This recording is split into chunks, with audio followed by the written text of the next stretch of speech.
stopping streams. What the heck is going on? Didn't I restart the stream when I did restart the stream? What is going on? I get some really random things happening. Yeah, I wonder how much of what we just said you're live was again. Lost. Yeah, I hear you now. We're up. All right. Hi everyone, how you doing? Hey, did you hear the introduction, or did none of that come through? Okay, so nobody saw anything to this point. All right, let's do the intro once again. Hey, it's unfa, and welcome to another monthly live stream. I'm a music producer and sound designer, but I exclusively work with open source software and Linux. And every month I do live streams where I show open source tools that you can use to make music and sound effects. And yeah, that's one of these occasions. I also answer questions and play your music submissions. And we've been having some technical issues, as it seems.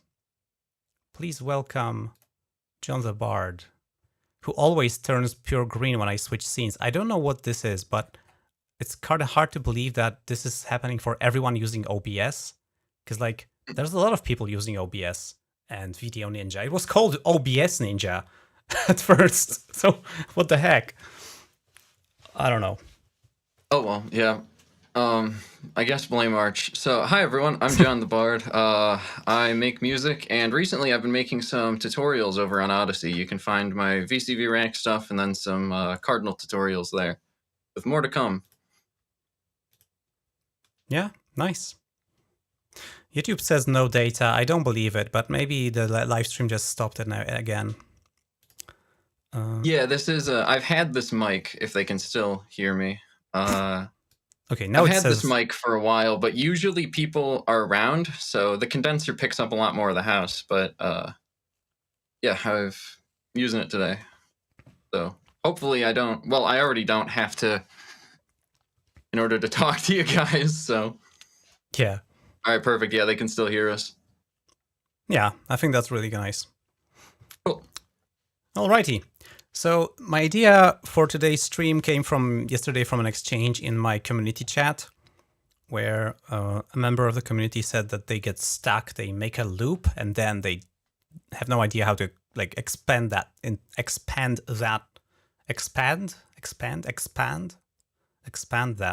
a whole track or a composition. So I thought we could take a look at some composition tools, or rather ideas, techniques, and maybe provide a simpler framework for you to use to start making compositions and not just loops. And I thought we can experiment a little bit and try to use Zrythm for this purpose today. Zrythm is a open source DAW. It is in beta currently, so it is not perfectly stable, but I'm prepared to handle that, I hope. And yeah. You thought the instability was bad. Now just wait. The stream is gonna be yeah. Oh man, like it's all day of preparations, and then at the last minute everything breaks. That's how it always goes. That's how streaming is, I guess. When I used to do live gigs, I'd always bring an extra of every single cable I needed. Because you never know. You get there and all of a sudden the left speaker output isn't working anymore. That's a good idea. Too bad I can't have two of my whole streaming setups. Just no, there's nothing to do there. But yeah. Yeah. Alrighty, so this is Zrythm. It has some extra cool functions for like helping you with scales and chords. I don't know much of them, but I hope I can learn as we go as well. So let's first create a simple loop, a piece of music, something very easy. Let's go with a Black Pearl drum kit. So we have something for the bass, for the drums. We are not going to be focusing on sound design at all today, or mixing or other stuff. So I'm going to be just doing bare minimum to make things acceptable. And that's going to be it. All right, so we've created a empty region. Now let's make a simple beat. Let's hear the sounds. Everybody can hear the DAW audio. I'm mainly worried about you, John, not being able to hear it. Yeah, it's coming through for me. It is? Yep, so as long as chat's hearing it, then we're good. Okay. Yeah, I think people are I see that everyone is very disappointed I'm not going to be synthesizing kicks. Okay, we can synthesize just one very quick, all right? Just for you guys. Just for you. Okay, I'm going to use Geonkick Single, which is the perfect tool for the job. Is it here? Yeah, all right. So here is our Geonkick. I think I have a little bit of issue with Windows appearing always below Zrythm. I'm going to force Zrythm window to be below everything else.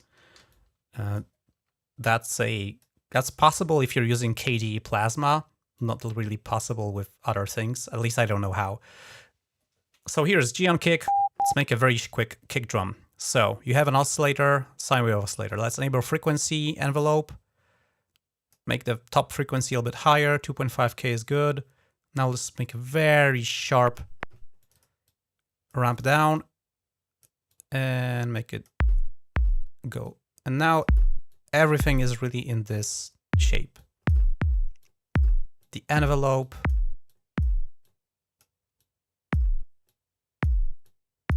Is the most important part of the kick drum synthesis. I think that's a little bit loud. Oh no, it's perfect. Okay. That's the kick drum. Happy now! Of course we can use it. So I can make a simple tiny region. And we can, like, I don't know, we will find a use for that, I guess. Okay, so this is too fast. Okay, so here. That resonance on my end. Maybe all of my speakers should be off. Right, so this is our Geonkick. I'm gonna maybe mute that track. Oh, why did it show me this thing? That is interesting. By the way, I think I see shadows from other windows. I'm gonna move them away so they don't overshadow my Zrythm. Okay, maybe I can rename this to Kick. We may find a use for it later. For now, let's go with Black Pearl. And okay, so this is our Black Pearl drum kit. This is 4 bars. I want just 1 bar, so this is 1 bar. Let's insert a very simple beat. I'm gonna delete that, double click to insert a note. So this is kick, kick, make a snare every other quarter note. And now add a hi-hat.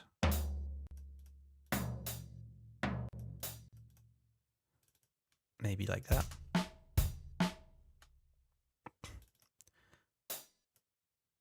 We can do this. Yeah, that's a very ugly beat, but it's intentional. All right, so now we need to repeat that because a loop that's 1 bar is not going to be actually a musical phrase. So what I want to introduce for the composition is a musical phrase. A phrase is something that has a beginning, middle, and end. And is like a building block that expresses a musical thought. So this is not a phrase yet. This is just too little. Now, Zrythm has a nice option that you can loop a region. If you hover your mouse over bottom right corner of a region, the cursor changes and you have this little loop symbol. If you click and drag this, what will happen is we now have the same region, but it's repeating 4 times its contents. So this is still a 1 region, but it's looped 4 times. This is very convenient. Now, This plays 4 times. And there's enough space to make like a section of our song. Okay, but we need something, another instrument. So let's search for a bass. If we can find an instrument, we can find. I'm gonna use Surge. Surge XT LV2, yay! Surge is a fantastic synthesizer. I've made a couple of videos about it. Last month's live stream was all about Surge because it has added a bunch of new features. And that's, I think, a theme I've been going on for. Okay, let's very quickly just select a bass. Perfect. Like I said, we're not focusing on sound design at all today. We're just going for composition. We have a bass. Let's now create some notes. Oh, rip. I was thinking what would be funny would be if we were to start a new song every time Zrythm crashes. Cannot by the way, perform resize. Selections contain looped up. Interesting. Is it selecting the other track as well? I don't think so. By the way, the cursor is, it seems squashed. Like there's this like crosshair mouse cursor, but it seems squashed. Oh, I think that's because I'm zooming in. By the way, I designed this mouse cursor myself. I'm pretty proud of it. I think it's really nice. Just the normal one. The other variants are not mine. Didn't have the patience to design everything. Okay, I wonder if it's gonna keep going or just... Yeah, it works. All right. Good enough. Okay, let's rename this track to bass.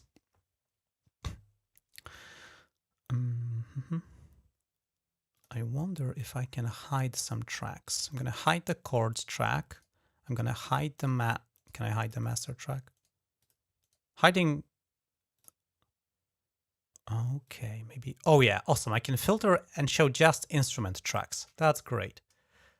This is gonna make it a little bit easier to focus on composition. Also, why do I have a why do I have an automation track? Can I hide it? Hide unused lanes. Thank you. Perfect. Great. Yeah, the chat's talking about how it takes willpower not to focus on sound design. I agree with that because I'm usually a sound design first kind of person. I'll make like a MIDI note, like a C, and I'll just loop that and make my sound off that. But I know a lot of musicians. I want to say it was Rob Swire I was listening to talk about it. He uses just like 8-bit sounds to compose his stuff and then does sound design later. Wow. Once the composition's done. At least I think that was him. It was someone quite good. I think that's a good challenge. Yeah. It is certainly difficult for me because I'm also sound design first person. I start by synthesizing kicks. That's why. Pretty much every single track I made was started by synthesizing the drums because I love doing that. But today, yeah, exactly. Today, no sound design. Today we're doing composition. Okay, so now we need to make a melody, and Zrythm has some tools to help us make a melody that is coherent, even if if our musical hearing isn't perfect. Zrythm can help us, but I don't know how to use these features. I guess we should go. We should come up with a progression, and we should set a scale and come up with a progression. Let's just do a really basic progression because that's kind of the point. Yeah, let's just do the 1-5-6-4. Keep it simple. Okay, so we can show our chord track as well. I think it needs to be visible. Okay, so this is a chord track. Did I create something here? I did. I think I did make a region. Okay, I'll double click to create a new track. I wonder why there's some empty space. I don't know how this works. Okay, need to be careful where I click. There should be a scale track as well, I think. That will let us... A scale track, let's see. Oh yeah, let's show everything then. Yeah. There's masters. The 2 are hidden still, I think. Because you hid them earlier. Tempo and modulators. That's the 2 so hidden ones. That's none I've ever seen. Well, the tempo makes sense, but interesting. Maybe it is part of the chords that you do it. I can't remember now. But Let's see if you I can should be add able a to. track. You should be able to set the key of the song. Musical mode. Interesting. What does musical mode do? I don't know. And I know Yeah, it's normally up I'm top. missing a bunch of panels. It's something. Maybe the UI has changed in this version. There's some of our UI.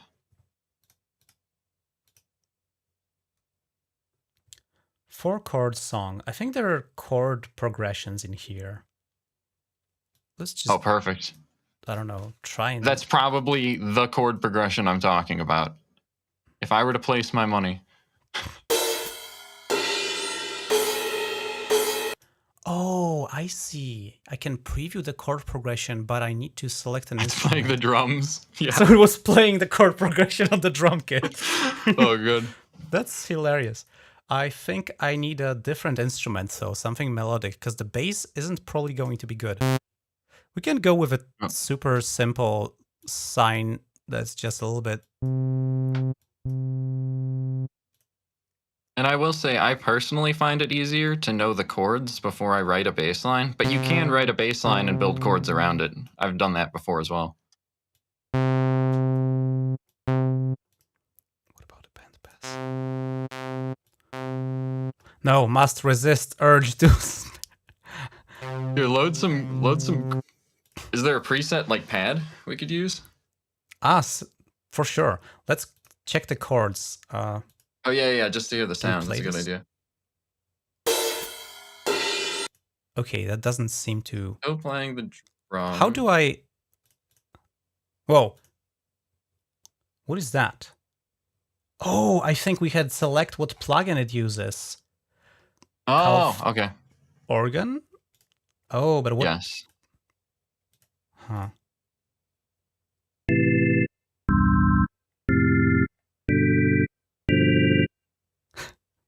Okay. Huh. I think the I problem think that is was 5 chords. not every patch is gonna be suitable. So maybe Vitalium's just saws. Yeah, same with Surge. Surge, Let's try. So I guess that's fine.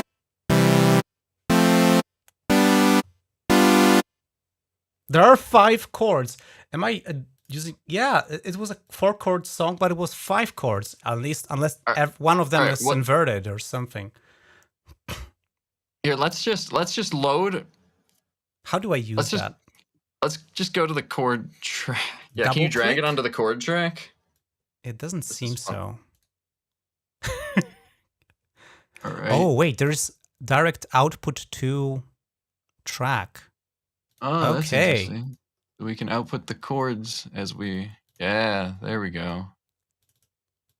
Can I play the chords? Oh wow! Nice. I can. Oh, so that's how we can use the chords. Oh. Then we would just. For this, you could just kind of guess and check until you have a progression that sounds good. Yeah. How can I make this longer though? Oh, maybe Is it the clip length? Yeah, it's the. Maybe I need to make the whole clip longer. So we want a chord progression that lasts 4 bars. So I can't do this. Why is it? I'm in the way of seeing the chords, so that's C major.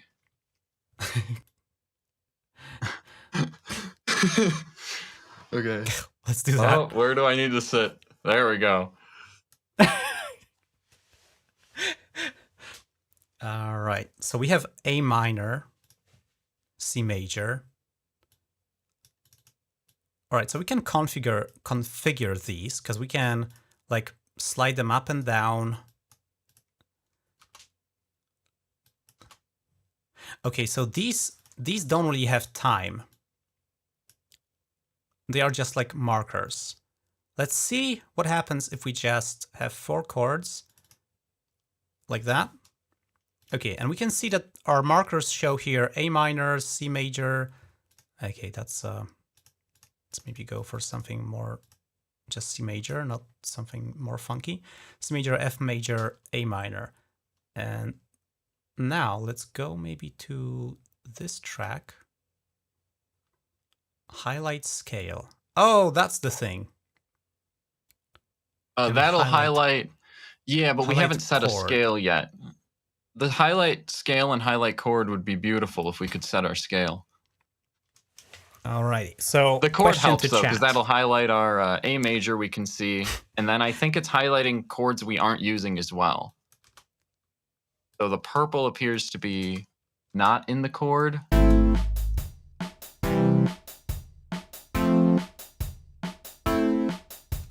Okay, the fourth definitely doesn't work. Yeah, maybe the first four just work fine. Yes, G major works perfectly.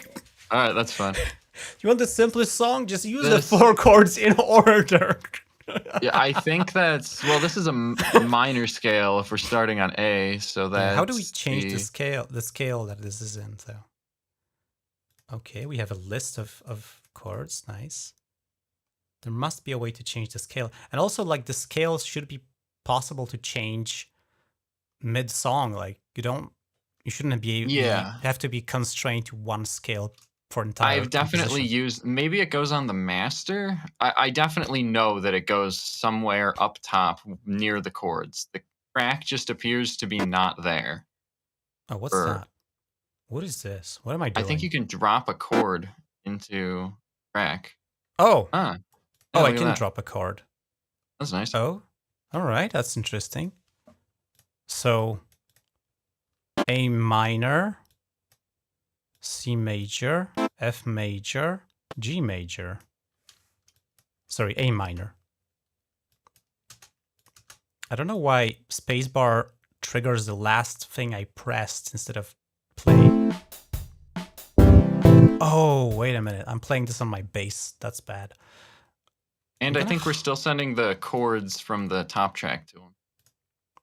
Yeah, that's also the thing. I'm going to disable the direct output. So this is definitely on the bass track. So I'm going to select these and move them down.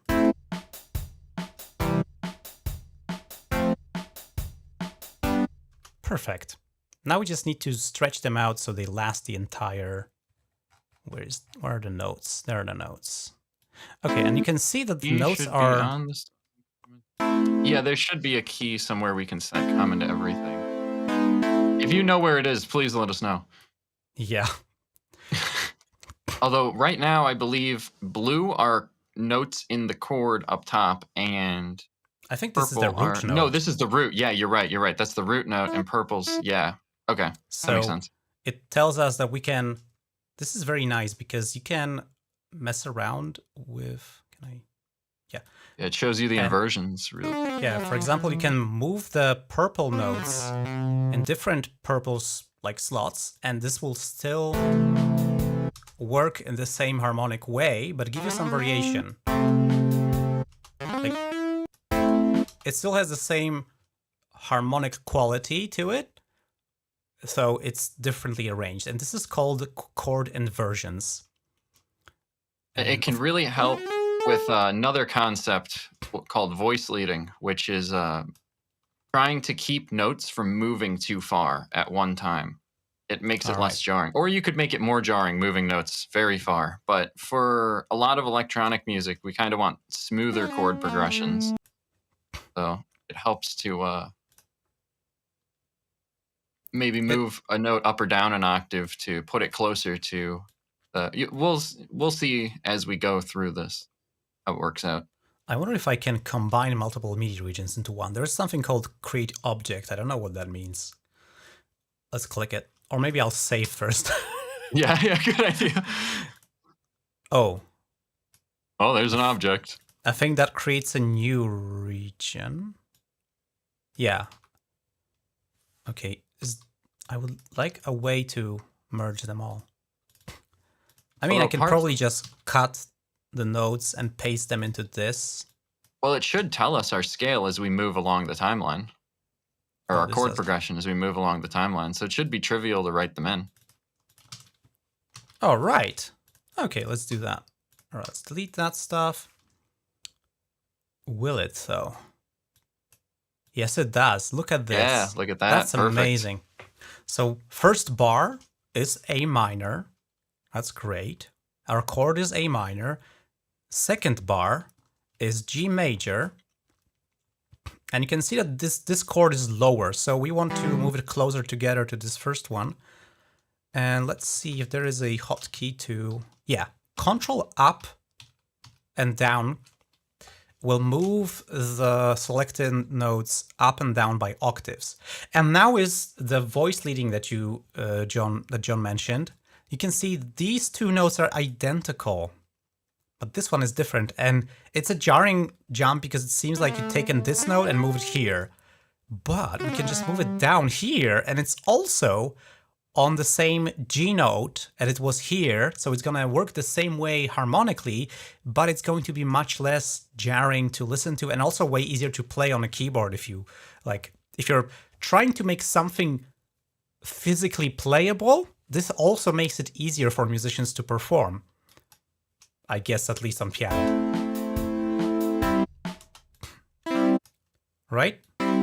That makes perfect sense. Okay, what was our third chord? There's a lot of instruments where, like guitar, for example, you'll do most of your writing based on making it possible to play on the instrument. There's a lot of chords that you, for example, couldn't play like the seventh of easily because it would be like on this fret of this string, but that's another conversation. If you're writing music for real musicians to play on real instruments, there's a lot more to think about. Yeah, but we're not concerned with that. We're making electronic music, but still, we want to make it sound pleasing. All right, so we have our second chord. Let's go to the third one. This is really cool. I never saw a DAW do this with like highlighting the chords and letting you like lay down the harmonic, the chord progression, and then have the piano roll hint you what is okay. And also it like these highlights are changed between chords, you know, like this chord, because it's on the first bar, it's highlighted for the first bar, which is A minor, but the second chord is highlighted differently. Like this note is blue and this is purple because this is the root note now. And yeah, let's go to the third one and we can just put it in looking at these. So we need one of these, one root note, and two of the other sounds to make a chord. Let's see how that sounds. Oh, it sounds like nothing. Is the loop long enough? Maybe yeah, let's... Yeah, I think the track's too... Let's see. Oh, I can't scroll. Huh. Yeah. Oh, okay. Alt? Okay, I can scroll. Maybe I can't scroll. Okay, I can scroll, but these tracks are like on a separate lane. Oh, that's interesting. Chords, tempo, and modulators are on a separate lane, and yeah, like a different part. Okay, where's Scroll my... those separate. I think shift will... No? Yeah, shift... No? Yeah, I'm having a little trouble navigating. Also, somehow... Okay, I'm gonna reduce our piano roll. Okay, which track are we making this sound on? Okay. I wish the bottom one, we can see it's not all the way. Yeah. Okay, one thing that I have enabled is that return to cue point on stop. Okay, I want to disable that because the cue point... Lo-fi says pinned tracks are on top, so I guess you can pin anything arbitrarily to the top. You can unpin them too, it seems. All right, it seems that Zrythm really wants me to look at the center of this and doesn't want me to look at the left. I don't know why I can't scroll to the start of the song. Oh, yeah, you're right. Like, only when I'm zoomed out like that. If I zoom in, it's like, nope. It just, you see, it just jumps back. I need to zoom out. Okay, so our notes, I'm gonna change the region name because it says bass. Yeah, I just noticed that. Oh, can we not? Do you edit it? Can I rename a lower? region? Edit. Oh, edit doesn't do anything. Oh, because it changes what things are here. Yeah. Is there a rename tool? No. Maybe it's like in the piano roll? Probably. Hopefully. Is it on the properties on the left? Huh. Oh, these are for plugin No, that's for the or whole track. track. Yeah. What about, is What there is- another thing for it? Oh, MIDI CC bindings. Oh, that's nice. Okay. Regardless, I'm going to make this longer. Lo-fi says F2. F2. Oh, Awesome. fabulous. Fantastic. Thank Thanks, you. Lo-fi. Yes. F2 Our makes so resident much expert. sense, but I miss a option in the menu because these are always duplicated, and then you can also look up the shortcut, the hotkey. Okay. I wonder if maybe there's something to do with... No, I don't know. Okay, now we have... underneath the chords. That's where it goes. Double click right below the blue area of the chords track. Here? Yes. Yes. Now we're in A minor. Yes. Perfect. Oh, that's the scale. Yes.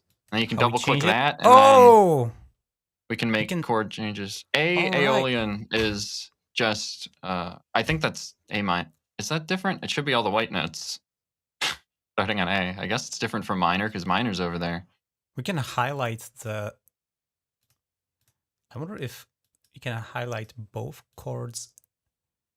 Ah, okay, it's both. Let's highlight scale. It is all white keys. Yeah, so I guess that's another name for the same thing. We can Classic highlight music. both. Now when we highlighted both, the cool thing is we can Oh, construct yeah. our own chords as long as we stay away from the gray notes. We are gonna avoid the spicy dissonances. Of course, that's also unless we put things too close together, like here. You probably don't want that if you're making your first song. You probably want some more like something like this. And you can Nice see seventh. we have created a 7th chord, which is a nice spicy chord. But you know, if I put this down, it's gonna have a little different vibe. Definitely not a major vibe anymore.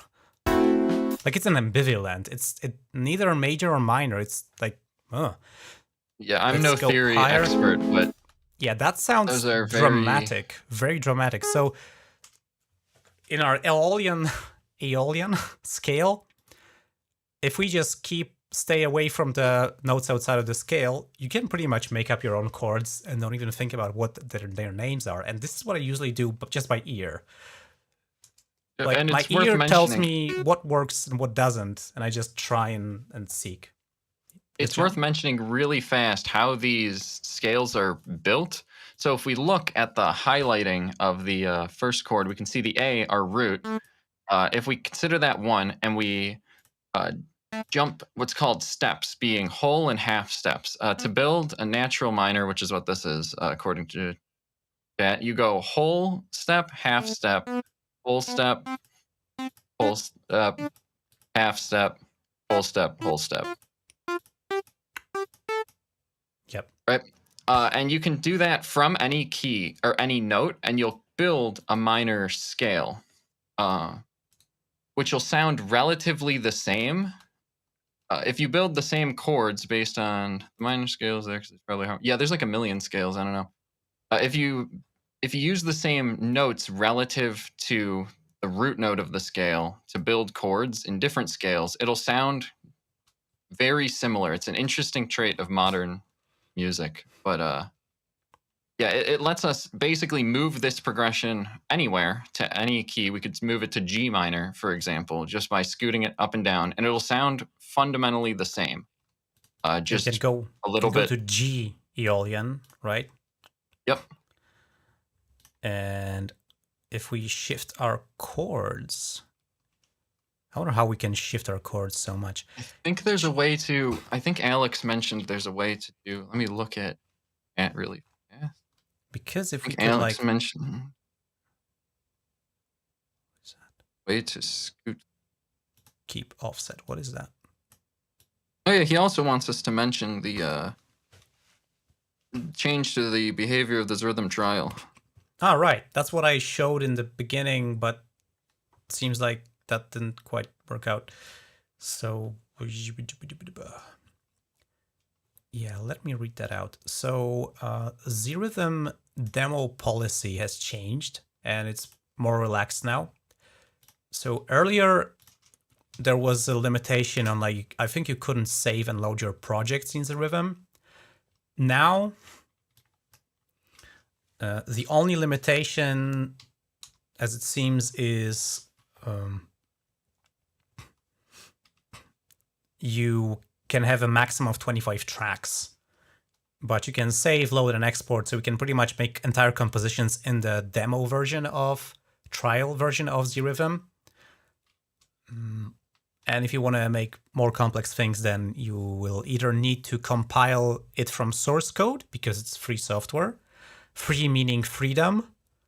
Or you can buy official binary packages, so pre-compiled software. So, you know, free isn't free beer. It's about freedom. That's why I like to call it liber software. It's like liber from liberty. So you can buy official packages of Zrythm, and then you have no limitations, or you can use the free trial versions, and then the only limit is you have 25 tracks to work with. Or you can just compile it on your own from source, and on Linux that's relatively easy, I think. But you know, all the money you give to Zrythm is going to help make it better, and ultimately that's what we want. Support your favorite devs. It helps this Yes. ecosystem work. Because if you're making the software for free, money has to come from somewhere.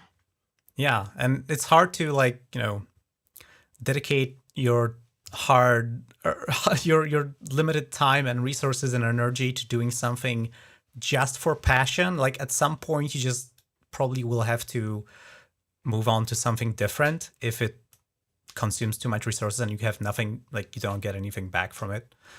Of course that's different, but if we're giving back to LXT, who is the developer of Zrythm, then we are ensuring that Zrythm will become better and better, and we're all gonna be happier for it. It's very unique. Like, this chord and scale stuff is really something new for me. I don't know if any proprietary DAWs have this, like, I don't know, maybe Bitwig or something. The only one I think might is Cubase. I vaguely remember seeing something like this in something years ago, like some promotional footage for it, but I don't know for sure. Cubase has a lot of weird tracks for special things, so maybe it probably has a chord track. Yeah, I think so. Yeah. Anyway, so maybe let's pass like trying to shift the chords up and down. That's a bit deeper. We're kind of getting lost in the weeds. It's still pretty straightforward. Yeah, that's pretty true. But all it is 2 steps down from A to G. Like, if you look up top, you can see it's 2 steps to the left from A to G. So if you take every single note in your song and you shift it 2 steps down, or 2 half steps, I should say. Yep. Now you're in, that'd be up. So now we're in, what is that? B minor. And you can see the chords still sound correct. We're out of the scale now. You can see it's complaining about basically every note. No, only the Fs, but yeah, we're like out of the grid, but we are actually on a different grid now. If we adjusted our chords and our scale, this would still fit. And I believe Alex was saying there's some way to automatically shift the chords relative to the scale. So by changing scale from A to G, it would shift them down 2 steps, for example, 2 half steps. Whoa. But I don't think that's by default. Wow, that's a lot of scales. Maybe that's yeah, I don't think anything changes when I change the scale. Yeah, it doesn't by default, but he was saying you can do it. I'm not sure how. But the scale highlight does change. Yes. I don't want that, because now the chords and the scale are clashing. Yeah, we'll just stay with A minor because it's arguably the easiest scale. You just play the white notes. Okay, let's start on A and play the white notes. Yeah, let's follow up with the last chord.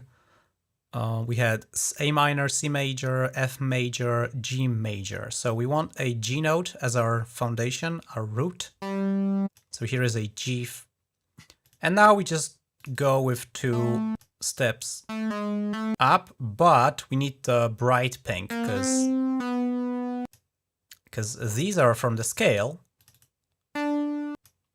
Right, and that should be a G major chord. Let's hear it. It's worth mentioning the way we're building these chords is with what's called triads, which is just skipping every other note in the scale. So it's the first, third, and fifth note relative to the scale from where you're starting. Yeah, first, third, fifth. First, skipping a lot of stuff. Yeah, I think that's because that's an inversion. Yep, so that's already our fifth. First, third, fifth. You see, we're skipping 2 steps in between. Yeah, this was an inversion. So in a, what is it called? Root position? Yes. In a root position, which means the like a basic form, the root node is always on top, and the other 2 are above it. So if all our chords were in root position, that's how it would look like. You should play that to like demonstrate the how different it sounds. Oh yeah, or like that too. Either of those.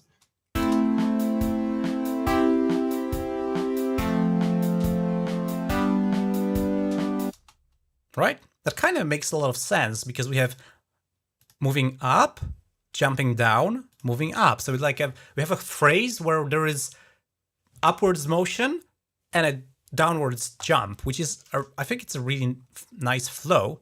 But we can alter that and we can, like move some notes around. I'm holding control and pressing up and down. And now the notes are like they're fit more in a rectangle, right? I'm trying to limit how much space they take.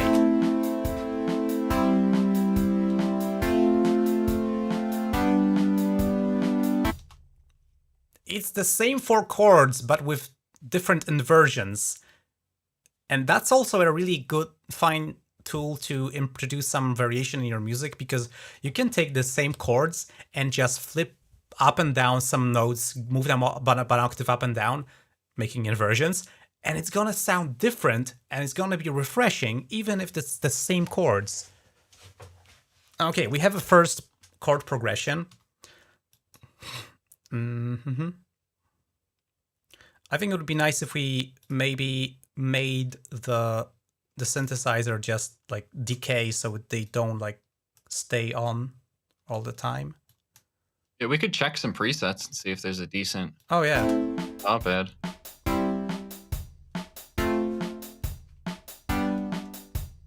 Yeah, that's true. We could just go for some presets. That'll keep us from trying to sound design. Ah, okay. This is. Oh, I think that's already chord. Ah, these are chords that are like constructed within the synthesizer patch. No, that's not what we want. But we can have pads. Yep. Canadians. What are Canadians? What do?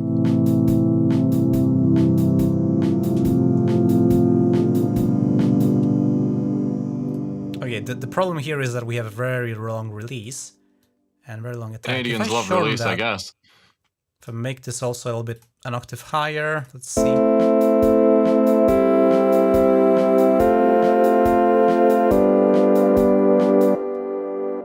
think that's pretty nice. Better. We can just turn it down. It's a little loud. Okay. Ah, there's delay inside. Okay, that's great. So we have a very, very basic harmonic structure. Let's now make a bass line. How do you make a bass line? Well, with the chords set up, this is going to be super freaking easy. Barely an inconvenience. Ooh. Oh. Again, the same error, but it doesn't really do anything.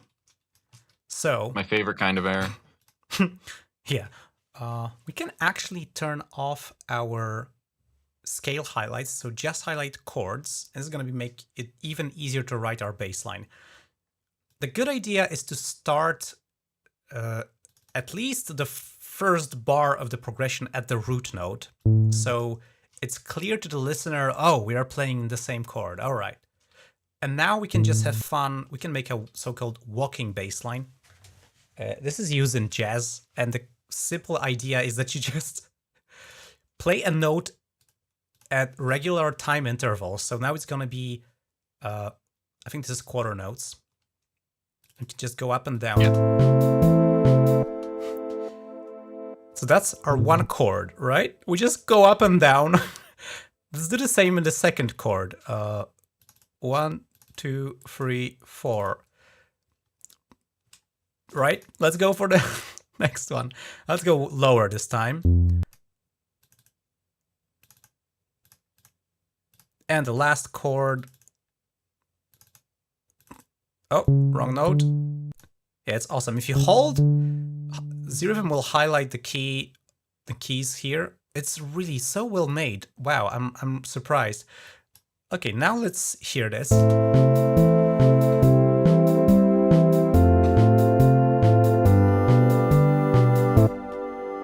That's perfectly acceptable. It works. That's super freaking dry and boring, but it works. Now we can make it more interesting. How we can make it more interesting? Same with the chords. We can just shift some notes up and down. I'm holding Control, so I'm gonna move these highest notes down. And I'm gonna move this lowest note up, and this one up as well. Let's see what that sounds like.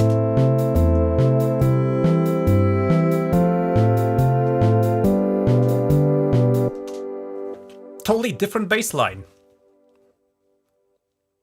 But it's the same, really, the same notes. We're just shifting things up and down. See how powerful this is? Just hold Control, press up and down and on random stuff, and you can come up with interesting sounds.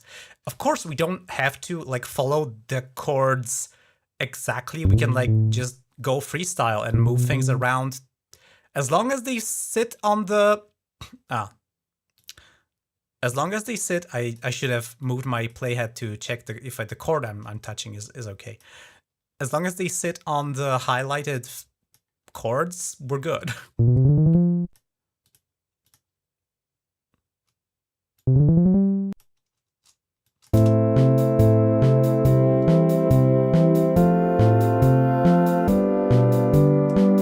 Actually, this is super boring and basic.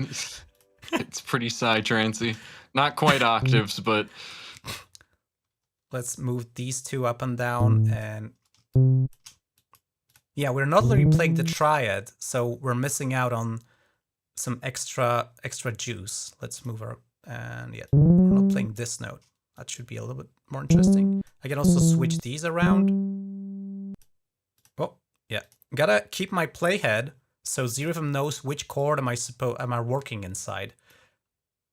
It's synchronized between the timeline and the piano roll editor, so we have in the second bar.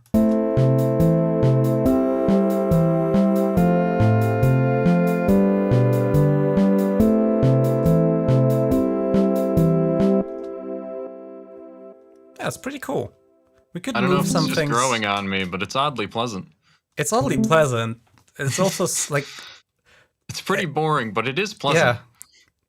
Maybe I'll move some things up and down, so yeah, not too much. I'd like also to like change the timing a little bit. Maybe hold notes a little right. longer and shorten notes a bit. Yeah, we can. Especially in bass lines. Bass lines like to get funky. Okay, we can do that. We need to change our snapping, or at least see. Okay, I think if I zoom in, I can snap to like smaller time increments. Yeah, awesome. So Zrythm has adaptive snapping. If I zoom out, I can't snap to so small. Like I can snap to 16ths. But now I can to 64s probably, or 32s. All right, so what we can do is change the rhythm a bit. Let's shorten this note and lengthen this note. And let's try. Already way That's more interesting. different. Let's do the same thing for the second bar. And the third bar. We'll do something else on the fourth bar, just to Yeah, that's a good idea. keep it interesting.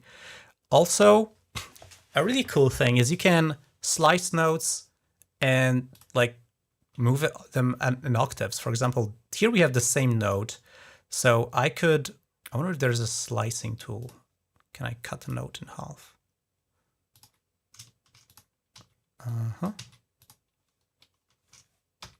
I don't think it is possible. Yeah. I'm going to just create a new note here. Yeah, and I can now move this on 1 octave down. Let's see what that does.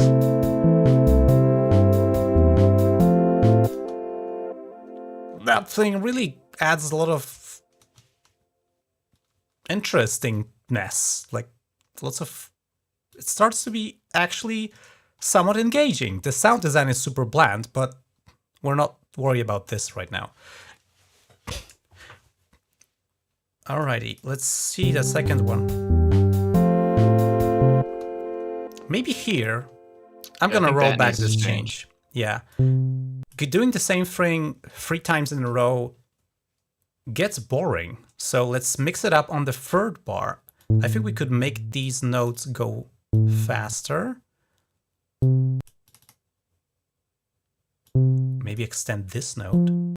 And now I suppose shuffle this them. is a good opportunity to start talking about the ABAC or AABC kind of concept of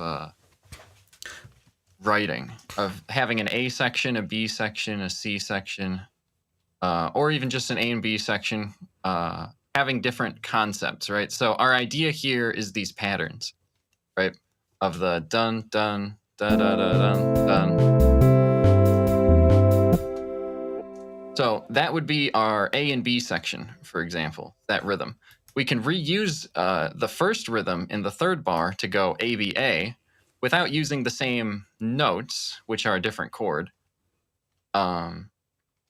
We could even just go straight into a whole new rhythm. There's a whole bunch of ways to do that, but that's a common thing talked about in music you'll encounter is, I don't know what the word for it is. Maybe someone in chat knows, but yeah, it's a way to think about structure, I think would be the best way to put it. Yeah, structure is a very... composing is pretty much all about structure. You're creating small-scale structures, including them in bigger structures and larger structures. Yep. Yeah. Yeah, so we can think about like this whole chord progression being made out of 4 blocks. Or maybe even phrases. Maybe we could say this is a phrase.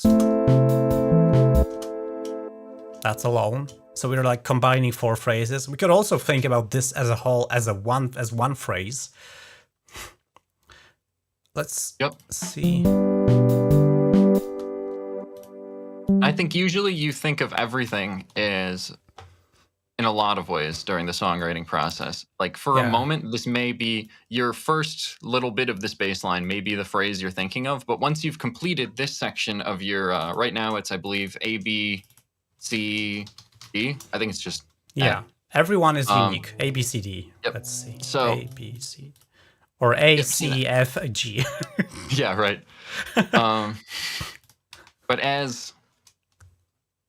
Oh, where was my train of thought? As you go through, you'll eventually turn that whole A, B, C, D we have for the bass. That becomes our A part to our bass, right? So now we might go A, B, A, and play that 3 times in repetition with a different one on the... I'm getting a bit ahead now. We'll get into that, but this is an important concept on how to think about structure. And I'll see if we can hide some extra stuff. I wonder if we can use markers like... Yeah, we can use markers to annotate sections of the song. I often do this in Ardor. There is a marker called start. We can rename it. I don't know if it's like necessary. Can we delete it? No, we can't. Okay. I'm gonna call this A. And we can like... Now we can think, this is kind of fractal. We can think in the same ideas like A, B, A, C. kind of structures at the small scale with how our chords, our elements are like blocks that we build a structure, and then how we put our chord progressions as a structure, and then how we even like put entire sections of a song which can use multiple chord progressions, which is rather rare, but you could. It's worth mentioning too, you can also have a song where our repetition of 4 chords may be the only repetition of 4 chords we use. So technically, as far as our chords go, it would be A, the whole track. But you'll need variation alongside that to be interesting. Generally, you won't make a track that's one loop repeated for 20 minutes. I mean, that exists for sure. Can. And people like music like that, yeah. It's an interesting challenge. But then you need to impose the structure that changes in intensity to bring interest in some other ways. For example, by muting different instruments or vastly changing how they sound. I've done an experiment when I did a presentation on Sonoy 2019 about automation. I think that was about automation. No, I think it's 2018. I made a loop in Ardor, like 8 bars or something, and it played over and over, but I just changed some things using automation. I changed filters, I muted some things, and it sounded like you could listen to this for a minute and not get bored, because there things were changing, even though it was the same chords, same rhythm.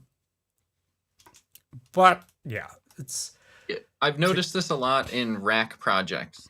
You can just hook a bunch of LFOs all over, and a loop will become much more interesting just as the synth and the tone of everything slowly changes, or the volume of everything slowly changes. You could do panning automation, anything. Which will keep your one section, while you're holding everyone in this place, it adds variation within that, so you don't get bored in the area you're in. Also, Rob mentions music is all about tension and release, and I think that's completely correct. Yeah, that's why we need changes in intensity. For example, you can have slowly ramping up tension, and then a release. And the release can be that you suddenly go to a louder part. Like you have a verse and a chorus. That's a very typical song structure. And throughout the verse, you are actually building tension towards the chorus, because as soon as you first introduce the chorus, the listeners will expect the chorus to return. So then when you're like going for the second verse, the listener has in the back of their mind, oh, when the chorus is going to hit, I want to hear the chorus again. And they will like expect it and wait for it. And then if you play the chorus, the tension is going to be relieved, and they'll be like, yes, the chorus is here. Ah. Or you can play on the tension and like insert a bridge between the second verse and the second chorus to prolong the waiting and make the tension even harder. So then, or you can subvert the tension and like not play the second chorus, but do something different. And this is what a lot of electronic music does, when you don't really talk about verses and choruses, but you talk about, for example, build-ups, drops, a drop being the high intensity part like a chorus. And then you can, instead of a bridge, you can have a breakdown. So it's a low intensity part. So you go from an intro where you build up tension to a drop, then to a breakdown where when you release like the energy, you lower the level of energy, and then you probably do another build up to another drop. And then the second drop can be completely different, and that is very often used in modern electronic dance music, the more complex types, where the second drop is a subversion of your expectations. You expect something, you expect high intensity, you have in mind, in memory, what was the first drop, but the second one can be totally changed. Like, for example, instead of a fast rhythm like 1, 2, 3, 4, it can be slower. It can be 1, 2, 3, 4, 1. And this will bring more interest and surprise you. So these are all ways of creating variation and also managing tension by varying the intensity. And repeating things is very important in music. You can't make really coherent music without repeating things. But too much repetition kills all tension and apprehension of what's next to come, and it just makes music boring and unlistenable. I just want to mention on the topic of choruses and stuff in pop music. Interestingly, I've noticed a lot of pop songs will actually start on the chorus too. They don't bother building any tension. They go straight into the maximum tension part of the song, but they bring it back later with like one more element to, which is a great tool to use. Literally play the exact same chorus, but take your chords synth, your pad synth, and move it up an octave. Now the intensity has increased. You've made a more intense second chorus. You have the exact same everything else. And I mean, you should do more. But in terms of just getting simply started. Moving things up and down an octave is a very powerful tool to add variation. Yeah. We could pretty much just reuse the entire thing, like just... What happens if I press Ctrl D? Perfect. That's exactly what I wanted to happen. Awesome. Thank you. Thank you, Zrythm. That was great. So we could do the same thing, and we just could move the chords, like just the notes, up by an octave. I just hit Ctrl A and Ctrl up. I hope this will work. Oh, my loop is too short. Let's see.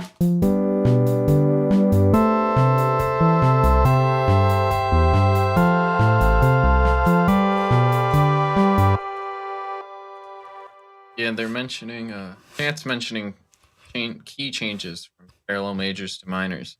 That is something you can do. It'd be a little bit harder, but it's not that complicated. Yeah, it would be a little bit more difficult to like. Yeah, if you just. Yeah, but maybe let's go on with the structure thing. I guess we could or should even. You could copy these. It seems I can't, but I can do Ctrl D. Close enough.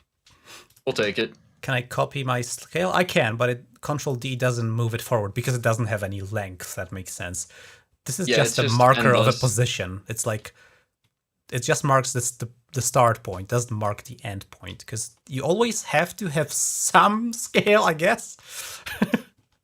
Yeah, I mean, you could make like atonal music, but yeah, it's a bit. I guess for all intents and it's kind of like a time signature change. You know, you don't need to signify the time signature happens for this brick of time. It's just implied. If you don't want to follow this, you can just ignore it for one part. Right now, if we did this, can I duplicate a marker? I can as well. Awesome. Oh, nice. I don't think I can do that in order. So now we are repeating our part. The only thing that changes, does it? Yeah. What I liked to do in LMMS was +1 OC or OCT, and mark the regions on my timeline with this so I can know which version of it is. And now I know that this is exactly the same as this, but an octave higher, because the preview doesn't reflect that. So we wouldn't know that this is different. So we have our A section twice. And this is a very important thing, that repeating twice is like the sweet spot. If you don't repeat, your listener don't have time to process it and kind of like forget what happened. It's hard to follow music that changes too often. But if you repeat too much, it kind of loses tension. So this is something I learned from a video on YouTube that the Beatles used this a lot, like the rule of 2, where you take everything and you repeat it. You play it twice. Of course, you can vary the second occurrence a little bit, but not too much to not make it a different thing. And then your brain, like, first it plays, okay, then we repeat it, all right, this is that. And then we change and play something else. And also we play it 2 times. Of course, all of these are just ideas that help make music that sound good and is engaging, you can break these ideas however you want and experiment, and that's a great thing to do. But yeah, interestingly, yeah, humans really like being able to anticipate what's going to happen, right? It's like in our nature.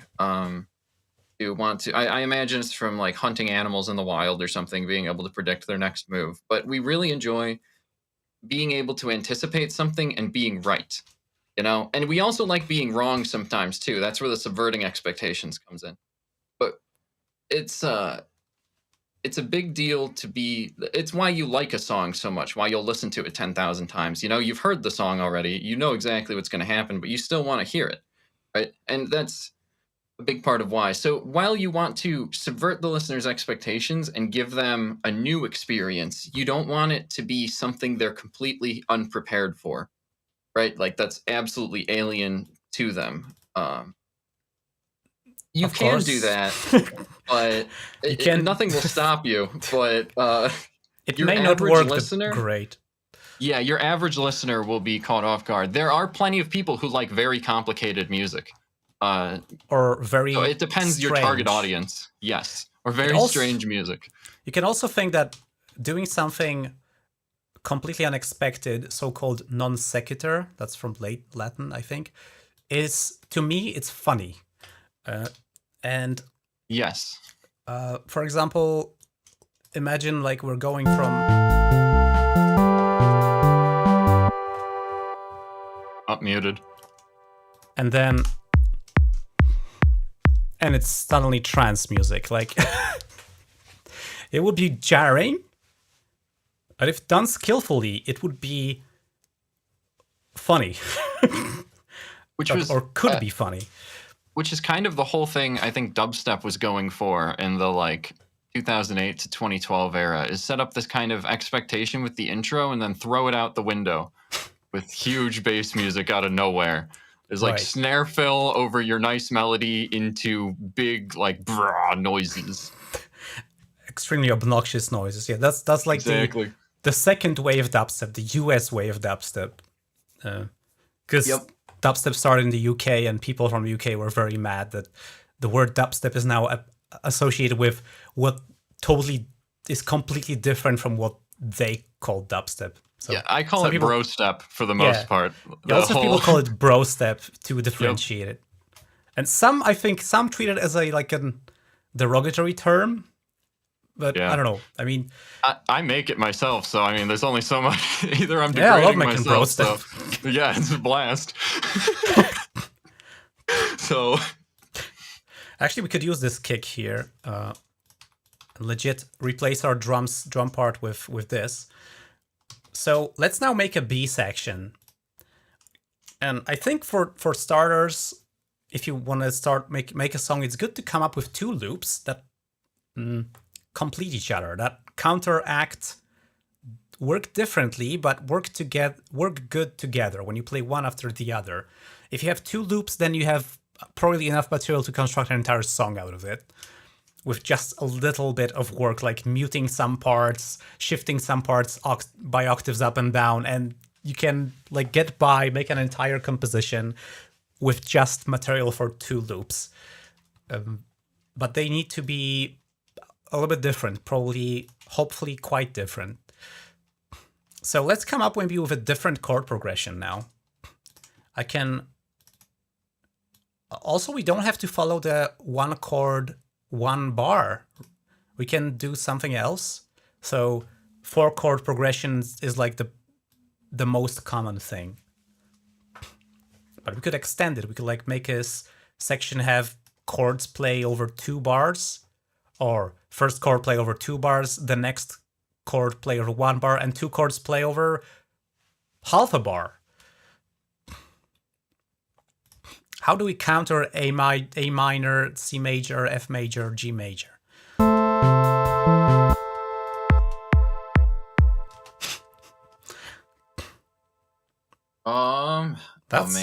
That's a question. We could continue walking down. So instead of starting on 1, I guess we could go to like our 6 or something. down from the 1 and use this as kind of like 1, an 2, 3, interlude 4. section. C invalid. That's interesting. It's funny. No, I mean the 6 of our. How does this? How are these laid out? What is this? Why is it I guess C it's- invalid? C I guess invalid. it looks like there's no notes. Yeah. No note? How do you add notes? There we go.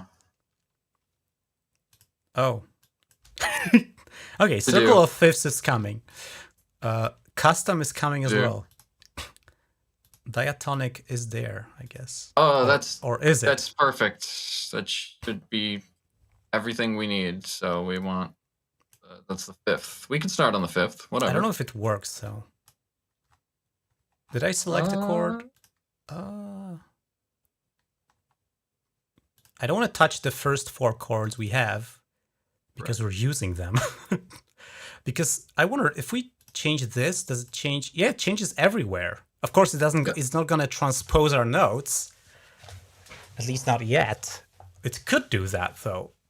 If Zrythm knows about all the chords, it could adjust our notes everywhere if we change the chords. That would be that would be amazing. That would be really interesting. Great for demoing ideas. Yeah. Be great for a lot of stuff. Oh wow! We're looping. I can actually loop a chord progression. How did I do that? Doesn't do this. It should be like with Alt or Control you can do that, I think. Oh no, Alt is cutting? Maybe if I like extend it. Yeah, I think it was. There it is. It's not there if it's too short, I think. Okay. Go to that major 7. We change that. Major 7, you say? We changed which notes are in that. I want to have direct out. Can I want to hear the chords. Oh, spacebar isn't playing. Huh. I don't hear this direct out. I wonder why is that?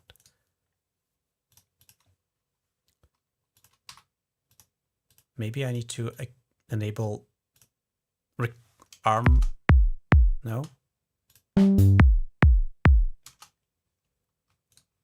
Is it enabled?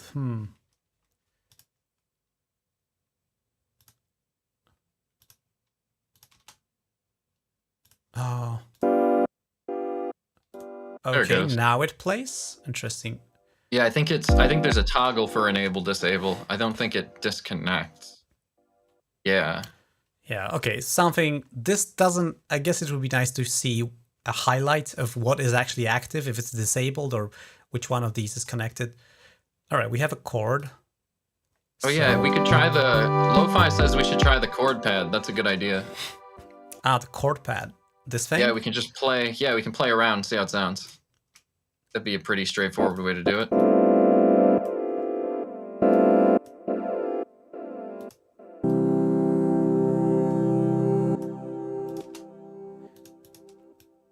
First we start with A minor. Yeah, this is the 1, 3. We can use the same 4 chords, just change the order. I think it's 1, 3, 6, 7's the progression. Actually, I think we could do the same progression. Just different timing?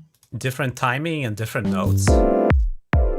Why does it sound like someone slept on the keyboard? Yeah, it really does. What the? Something's wrong.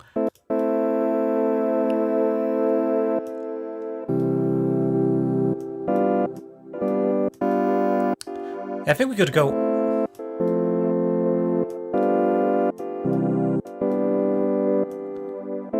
A. That's interesting. F, G7, G major. So we start and end at the same, but we swap out the 2 chords in the middle, like change the order.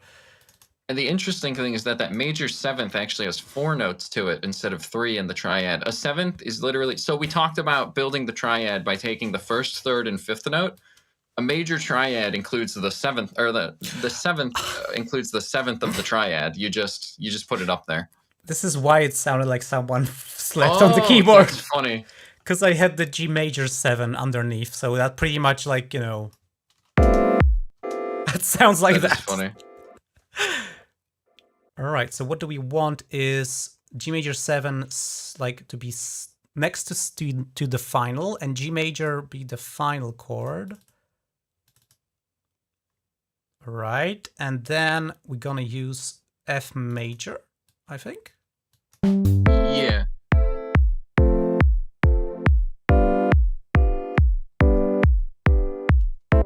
Yeah, it's different, but it's gonna match.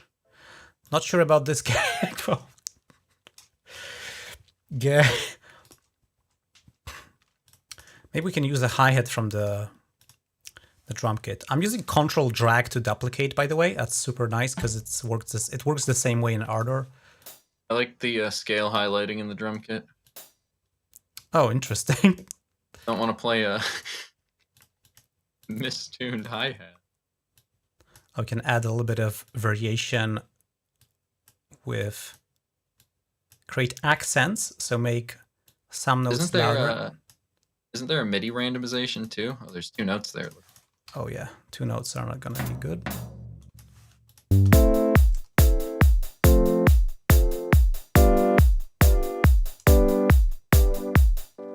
You see that a little bit of volume change makes this sound like someone is playing and not like a machine gun.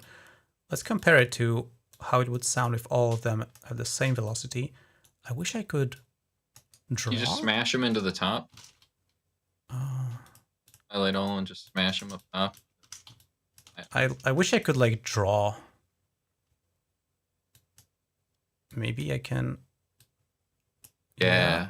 I think that's. There it is. And now lower them. Oh. Ah! That's not what I want. Uh-oh. Uh-oh.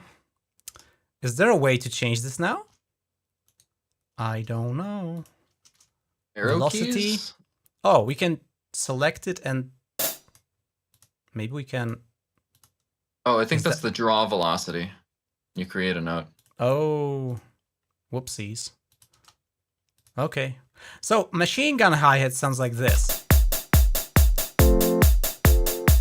People don't play like this because this has no feel. But this.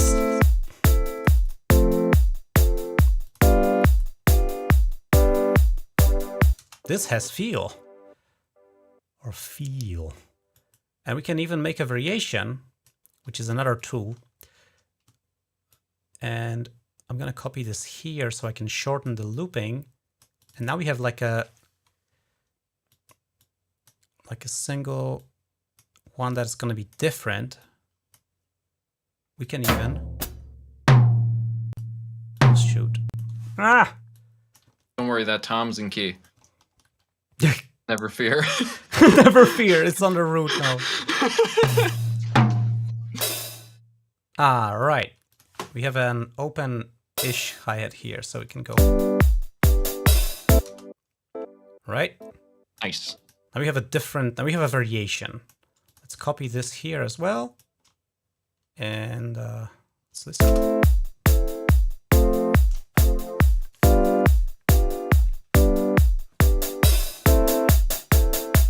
Oh, there's a machine gun here. Okay.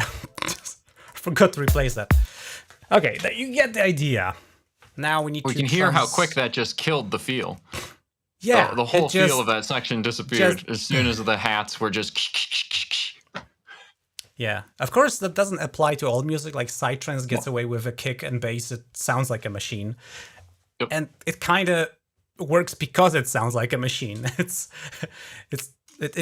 deliberately inhumane or dehumanized, but yeah, that's a rule that needs to be broken with caution. We need to change these chords to actually make them. It would be awesome if I could just drag and drop this and have it converted to MIDI. but I think I'll just need to draw the chords following the highlights. Let's do it. Starting with A, and I think I'm gonna change my. Oh, interesting. I'm gonna change to one chord, yeah, a note length of 1. So it's very easy to just create chords. So first, let's create the basic notes.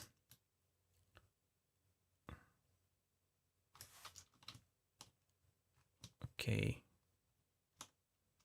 Something is not right.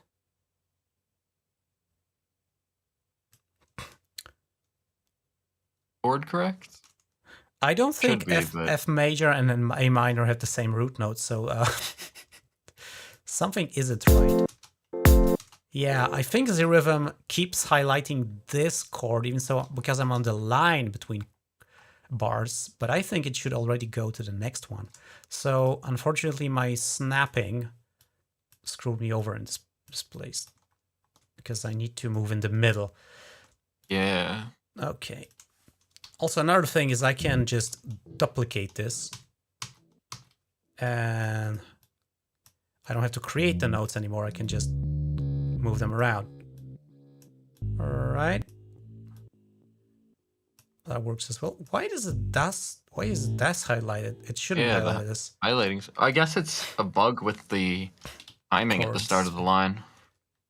I don't know if it's in the start. Something is not entirely. Because the notes, I bet if you shrink the notes slightly from the left, they'll correct. Yeah. So it looks like it's timing related. Okay. That's surprisingly similar to what we have in Ardor. Exactly. Okay, so right, but that didn't happen before. Maybe like the timing precision is lower because we are a couple bars into the song and at the very start, like floating point error or something. Probably. Okay, regardless, I need to. Oh, it doesn't update. Yeah, this doesn't want to show G major 7 at all. That's not good, but I can do it.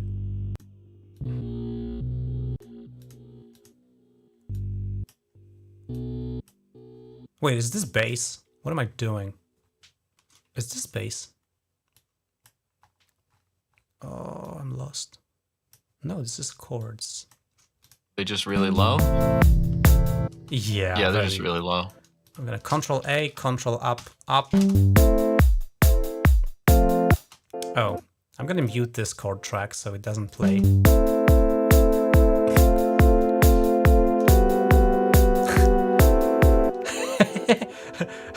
Lots of tension here. Yeah, because we were relying on our chords track to tell us what will sound good and doesn't help us now.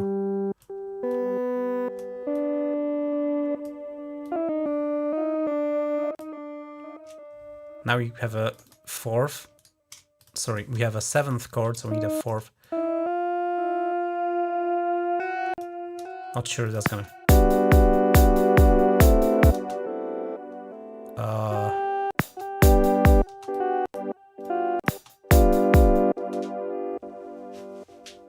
You could set it to scale highlighting and we could just...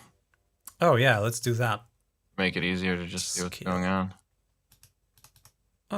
We are on scale. Yep.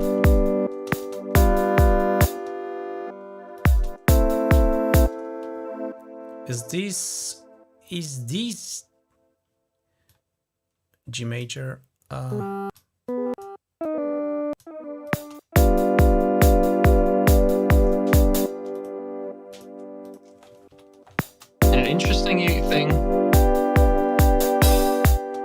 An interesting thing you can do with 7ths that you can't typically do, because they have 4 notes instead of 3, is you can remove one of your 3 bass notes to your triad, even the root, and use inversions to fit it in easier, which Yeah, it's a kind of common jazz thing to remove the root from a seventh and then use the seventh all over there.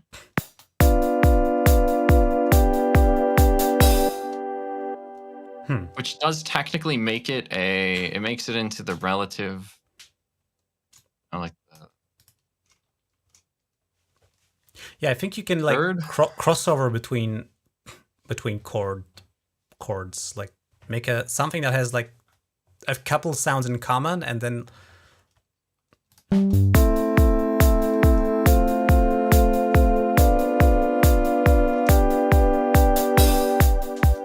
maybe move that D down. Nah, it might be too far. But yeah, you can mess with various stuff like that then. Even get rid of the D back for the root. Things like that, and help with leading. You could also like move all of these octave down to invert everything.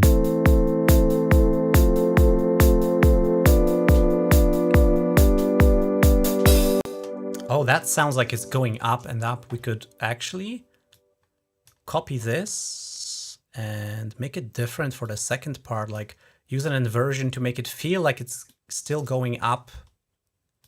Yeah, keep walking the bottom up. Yeah, let's Control D. And now I'm gonna do the same, but bring these notes up again. And now I see we're going up and up.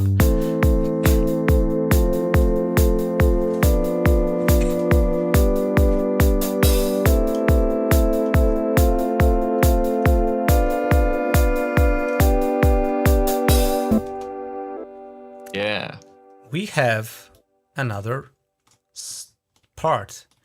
And so interestingly, it is a repetition in some sense, right? We could say this is playing the B part twice. What? Can't call it B? Why?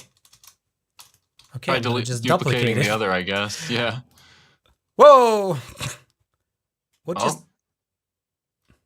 An interactive debugger. That's fun. All right, project's back. Let's save. Okay, so I can duplicate a marker, but I can't create a new that is named. Interesting. Can I name it C? C for custom marker? I can. Can I make another one called C? I can't. So marker names need to be unique unless you duplicate them. The first thing is unique marker names is kind of silly because you may want to have the same marker name. But yeah, this is also inconsistent a bit. So, but remember that Zrythm is beta software. It's not finished yet, but it's already really interesting. So we can say that we are repeating the same thing because we are repeating the entire drum pattern, and also we are using the exact same chords and even notes. We're just shifting, shifting four notes up by octave. But we can also say that this is just a long B section. We could do the same thing here, like consider the... What the heck? Can I delete this? Can I not? Oh, I can't. It's a stack. Oh, that's the start one, is it? Is it? Yeah, I think that's... I think... In that case, let's call this one A. Oh, I can name it A. Let's delete this. No, I can't delete any of these. Okay. Maybe because it's a duplicate of the start marker? Oh, I don't know. So like I duplicated the property of not being able to remove it. It's been copied with the flag do not delete. Maybe. It's possible. That'd be fun. You could make a pretty broken project like that, I'm sure. Yeah. I'm going to save it. Okay, so now we have two parts, and we've done the majority of the work. We have a couple of minutes left before it's time to play submissions. So let's very quickly make a full song out of this. Let's go. I'm going to just duplicate this. 1 and 2. And maybe 3. And now, here let's say this is intro. Okay, mistyping. intro. So let's say we mute the bass. Can I mute a region? I can. Is there a hotkey for that? M? Oh yeah, it is. Awesome. It's not written here, but it is there. And I'm also gonna mute the kick drum here. So this is my intro. Intro A, intro B. Now it's gonna be the, call it drop or chorus, whatever. Actually, no, it doesn't work this way. Let's go intro. Okay, no, wait. Let's call this bridge, I guess. Build up. Build, yeah. And then this is going to be chorus, and I'm going to move this away, and we're going to duplicate our chorus, so it's going to be twice. But the second time, wait, I did this the wrong thing. Is this selecting ranges? Can I do something with that? Can I delete things in the range? No, okay. Okay, so if you select from bottom up, you make a range. If you select from top to bottom, you make a rectangle selection. Now, oh, it looks like it's halfway through the box for each. Like now I top just half or bottom half. Anyway. Okay. Yeah. Here's my hi-hat. I want to add. Okay, why can't I hear this? Oh.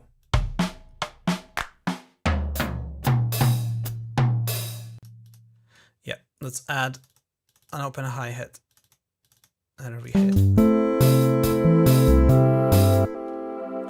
Something is really weird. I think it's muting it because of the closed hi-hats. Yeah, but I don't think we have the kick and snare at all. What the? Right. Yeah, you're right. Or is it that quiet? Like, wait. It might just be that quiet. Maybe I was hitting the bass line instead of the... I think I was. I need to disable the loop because it keep jumping back to the loop.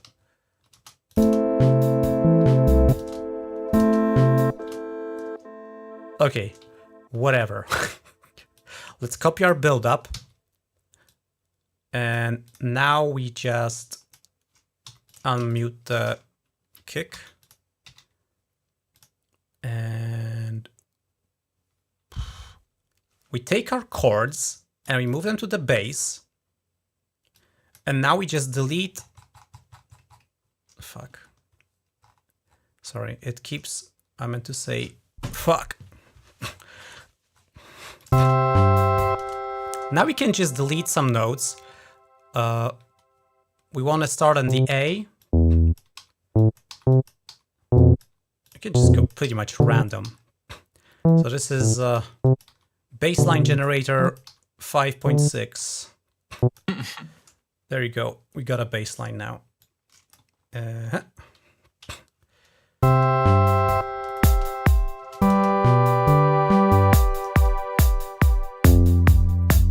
Oh, look at that. Another MIDI bug. Yeah, didn't play the first note. Huh! Someone tell wow. Paul. Someone tell Paul. Zrythm's got the same issues. Oh, I can't believe it! We That's don't so have the funny. first note. Why? Is it me? Also, I hate that I can't find where I am on the timeline because it like keeps jumping around. And like, I want this to show me where the playhead is. Also, why is it jumping like this? It's just our door with a nice skin, Rob says.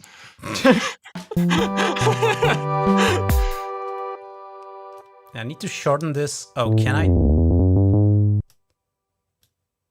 Oh, I can't. Why can't I shorten this note from the start? Oh, now I can. Okay. Can I? Okay, with shift I can unlock the grid. Oh, this is. Ah, now it snaps. And why if it keeps like zooming into wrong place? Apparently Zoom is broken, someone said. Yeah, I mean, it should...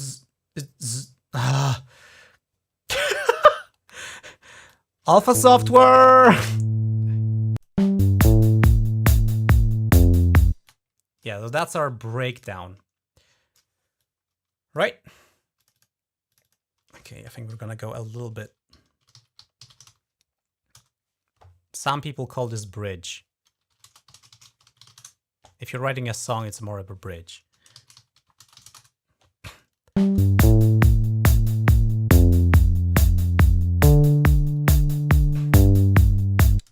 We can easily recycle this just by duplicating it and muting the drums in the first one. Ah, okay, I'm not used to things.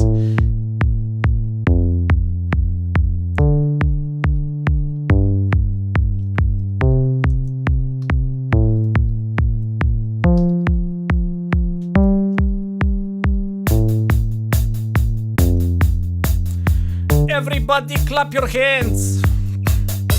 Or I can copy paste the chords. Up. And now you make a pause, because appreciation. And then we, with our lovely chorus once again.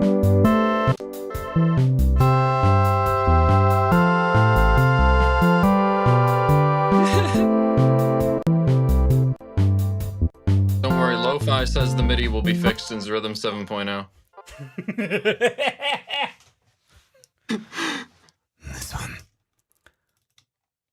We could do some more things like second drop chorus.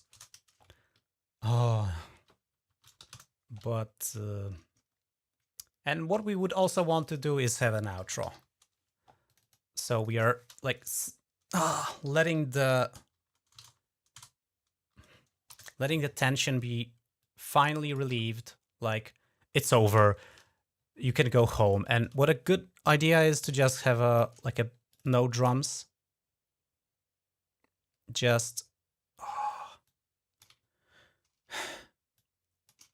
Zrythm, bring me the horizon for frog snacks. Okay. Now what we could do is maybe an inverse. So like move things up and down the other way to try and create the feeling of going down as we're like ending our song. And the very last chord, we can copy the first one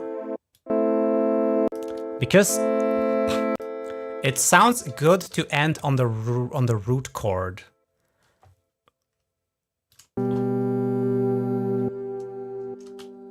That is, if our region is long enough to... Oh, what the heck? What? I am not sure what is going on. Oh, maybe I need to... Ah, okay. So there's an internal loop region.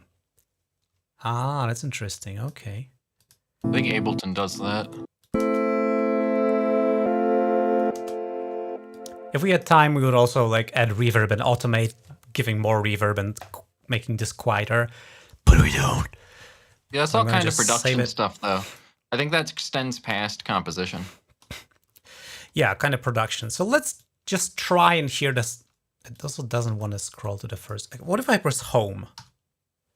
I guess the timeline goes to home, but not my view. Can you use the bar or the like preview scene thing at the bottom? Ah. Roll around. Yeah, there we go. Up, almost. Up. Nah. Up. Nah. It wants to. It doesn't really want wants to. But I don't know why. Maybe if I zoom out more. Timeline says no. Now it's okay. Yeah. All right. Now it's fine. All right. Now we can see. Now I'm allowed to see. Okay. Okay. Okay. Woo! All right, let's save and play the whole song. Everybody put your hands in the air. Holy fuck, this is not the place. Sorry. I meant to say, holy fuck, This is not the place. Let's go.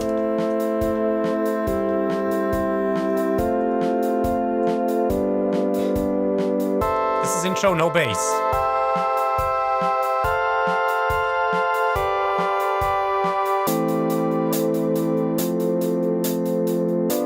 We're building up. We're building up. Everybody ready? 1, 2, 3, 4.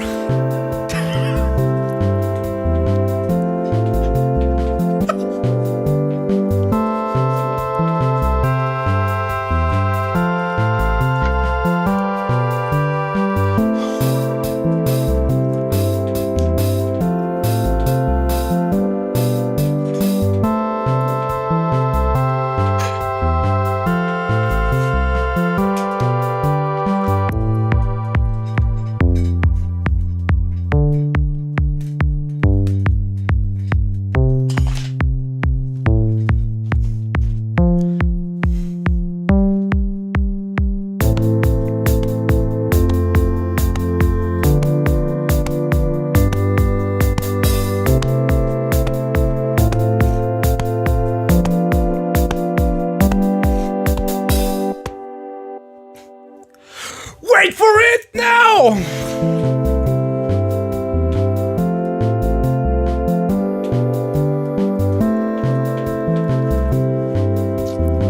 Wow!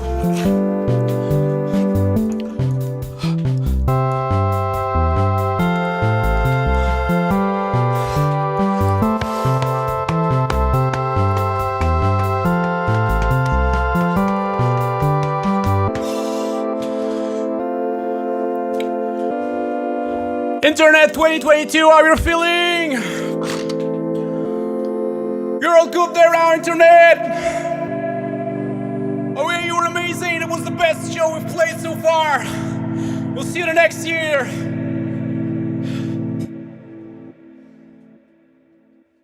So, as you can see, this worked.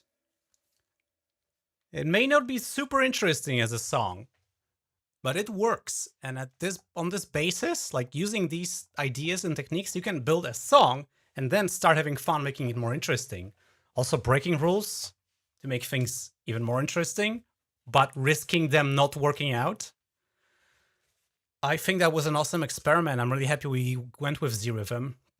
The only thing I wish that we would see is Zrythm crashing, because I prepared a special effect for that, but we can trigger it.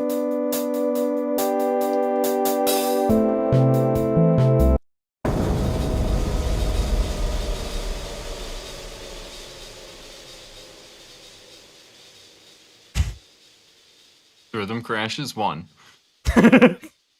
Hey.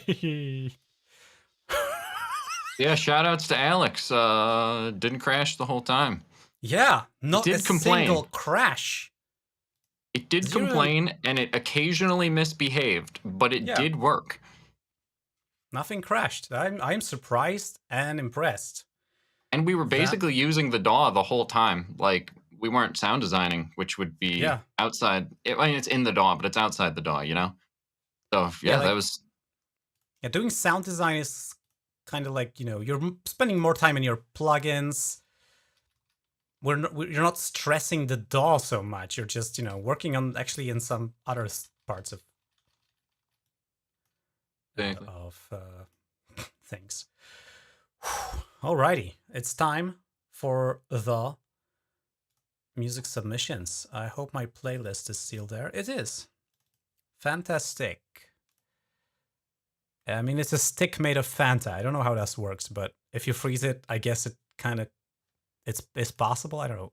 If anyone cares to test this theory out and make a proof of concept, send your email to idon'tgiveashit.net.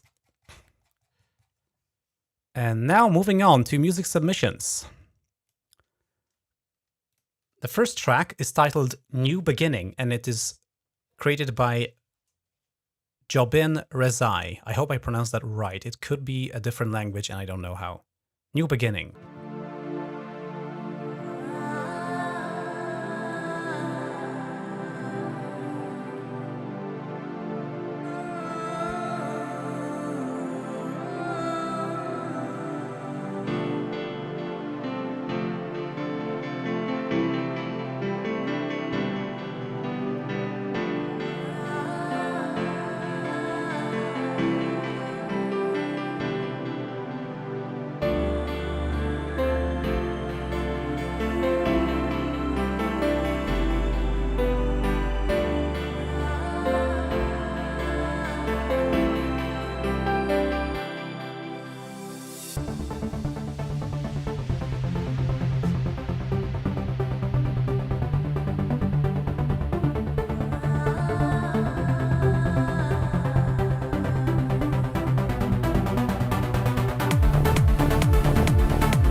track was made with LMMS on Linux, Ubuntu Mate 2020-04. And the author also writes,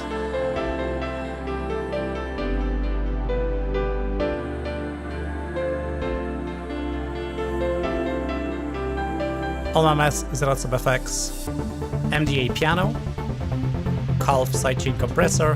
The vocals are purchased vocal samples. This is my attempt at making a trance song using LMMS and Linux. I had fun making this track. Awesome.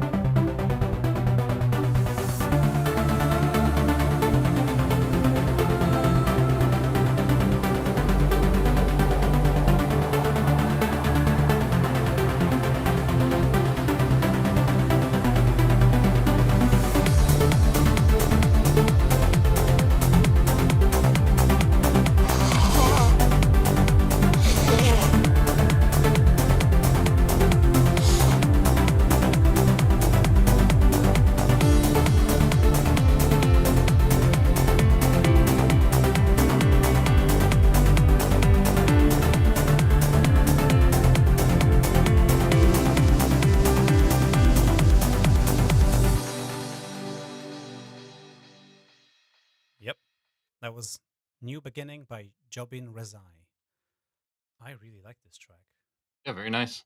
Especially the intro was so nice, atmospheric, and soothing. Yeah. It made me really appreciate the drums and bass when they came in. And yeah, that's the contrast. Contrast is a very powerful tool in composition, but also in art in general. Also, that kind of goes into what you were talking about of having two competing loops in your song. There would be the intro loop in this, which was the big melodic section with the female vocals, and then there was the main section, which would be the kick, drum, bass section. They're two separate loops that play interchangeably, and that's kind of what makes up your song. And then you have variations inside those loops, obviously. You can, on the waveform, you can kind of see if I hide. I guess your mic is low now. Oh, sorry, I turned it down to blow my nose and didn't turn it up. Thanks. I moved you, John, away from the waveform, but you can see that there is one section. This is the intro. Then we have the main section, and then we have something that the colors look similar to the intro, and I think this is a callback. And then we go back to the other one. So we have like a tension curve, which goes from low, rising, high intensity, then we drop off to low intensity right here, and then we build again, up, and then we have a short outro, which it's quite short. It's a little bit too short, but there's a 3-minute limit for the submission, so I guess that makes sense. Let me put you back here, John. Hey, everyone. Right. Okay, that was awesome. Now let's hear a track titled Brainstorm Symphony Radio Edit by Transwolvy.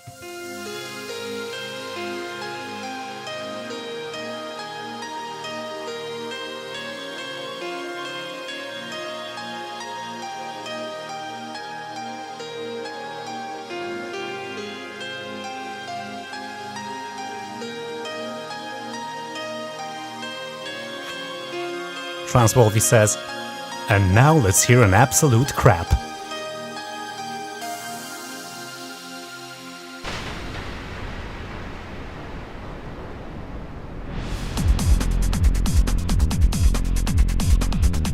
That doesn't sound like crap at all. Oh, this is a blast.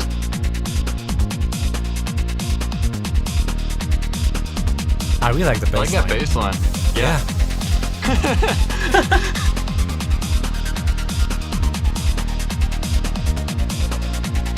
How would you call this? Arpeggio? No, an effect in the background. That like gated.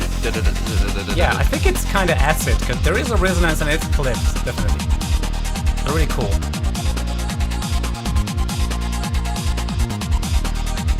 I just want to turn this up.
Seems like there's more to it too. Yeah. Yeah. Yeah, that's really cool. I had to fade it out, but Yeah. that was awesome. I really like this. It's amazing because this sounded like trance, but it can't be called trance because there is no 4 on the floor kick drum. And I really like the drum sequence here. It's simple, but it did the job amazingly. Yeah, it's like trance. It's like trance with a 2000s breakbeat kit over the top. Very interesting. Yeah. I like it a lot. I like that like outro, not outro, but the piano melody that comes in later. It's kind of just an arpeggiation. Well, it's not exactly more interesting than that, but it's on all the quarters. It's very nice. I like it a lot. Yeah. Everything in here comes together very correctly. One thing that I think could be improved is a little bit more variation, because you can see it on the waveform that Yeah. from when the intro ends, the track is pretty much going very similarly. And we could like, it is the same chord progression throughout the all entire thing.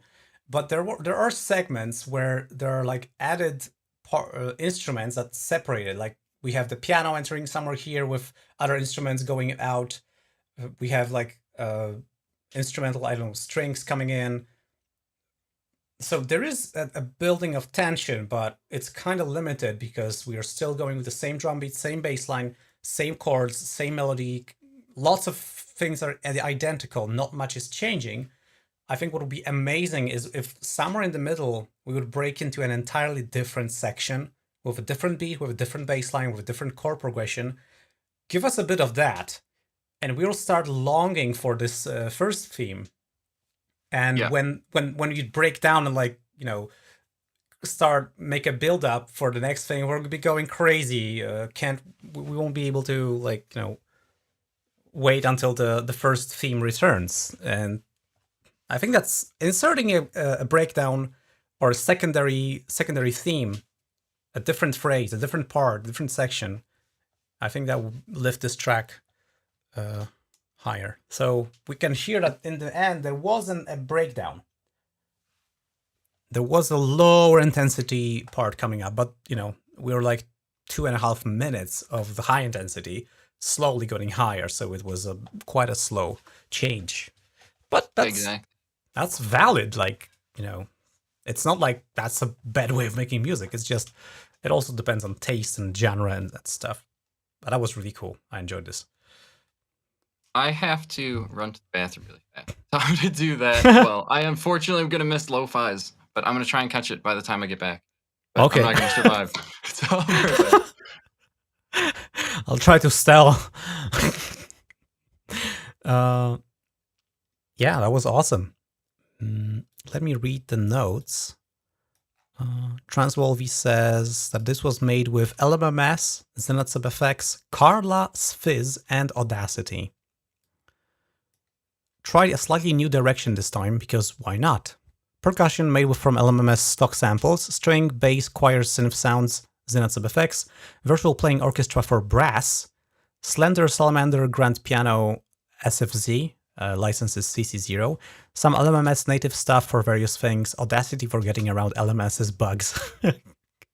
Oh yeah, I've done that in the past, certainly. Yeah, that was awesome. Thank you very much, Transvolvi. And now let's hear Shifting Station 2 by My Lo-Fi. And I believe this track was made initially for some challenge, or what it was, maybe My Lo-Fi. I think My Lo-Fi is with us in the chat, and maybe they can say exactly what and why and how. But let's hear it.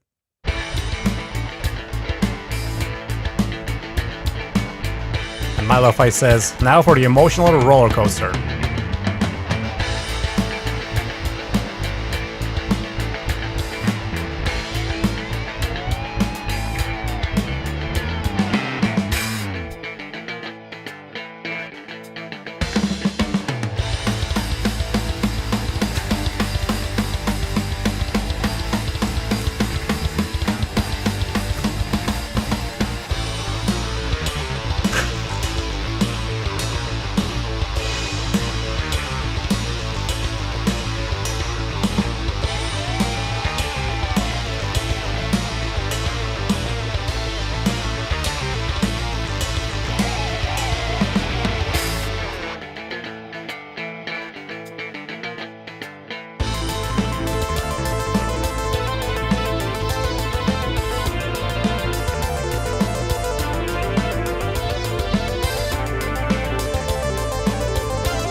Oh, wow. Oh, that was something. So my favorite was the Z2 section. Yeah. That's about right. So I think this is like on the other side of the spectrum when it comes to amount of variation. We have like, I don't know, 8, 10 entirely different sections from like completely different genres even. And we even have the non sequitur musical joke where like where we're going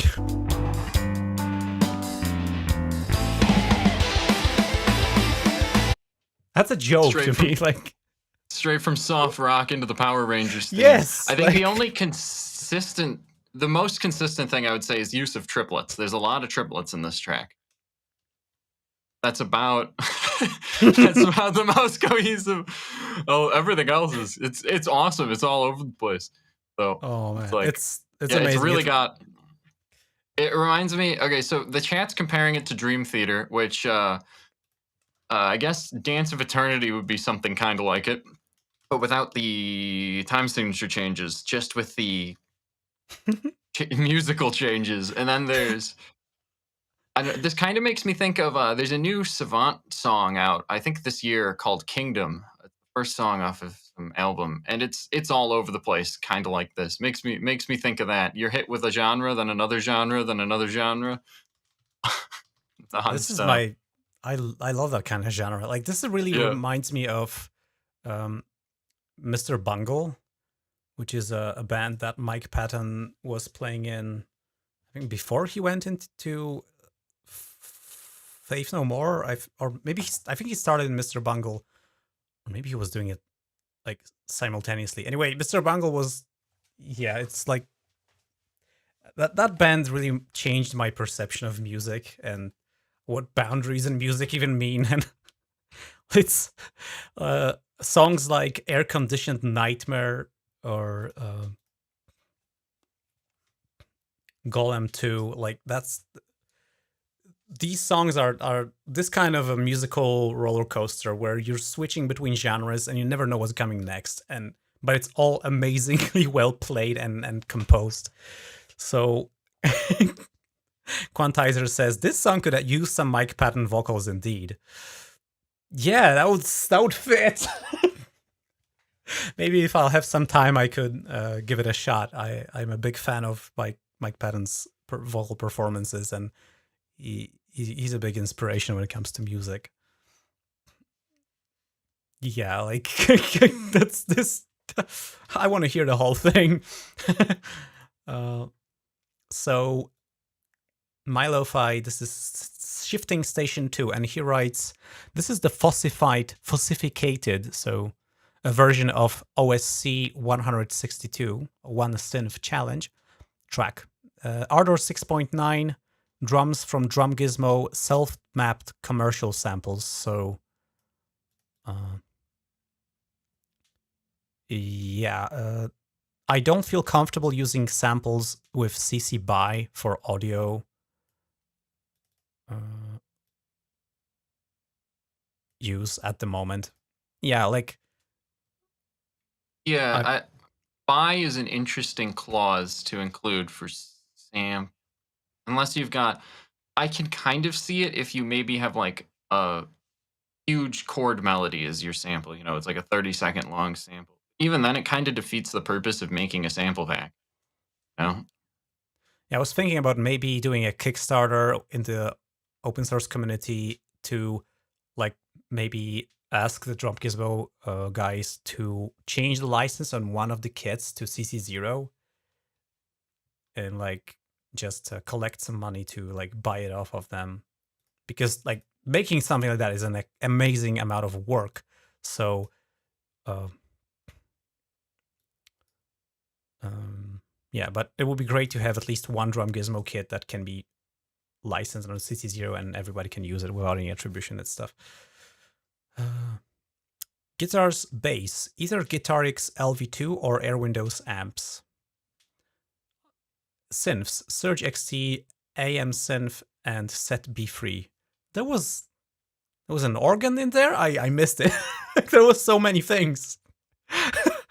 I'll need to listen to it 10 more times to probably appreciate it fully. I am really waiting for an album of my lo-fi. It needs to happen. This music needs to be released as an album, and I'm gonna send it to everyone and put it in my car. Synths. Okay, that was it. Effects, LSP, so Linux Studio plugins, Dragonfly, ACE or ACE, so stock Ardor ones, LibreArp, Air Windows, ZAM, X42, and Calv. That's it. Alrighty, let's move on, because we're 80 minutes over time and we're pushing it hard. The next track is Outer Minds, Colors of Rave, work in progress. Let's go.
Wow.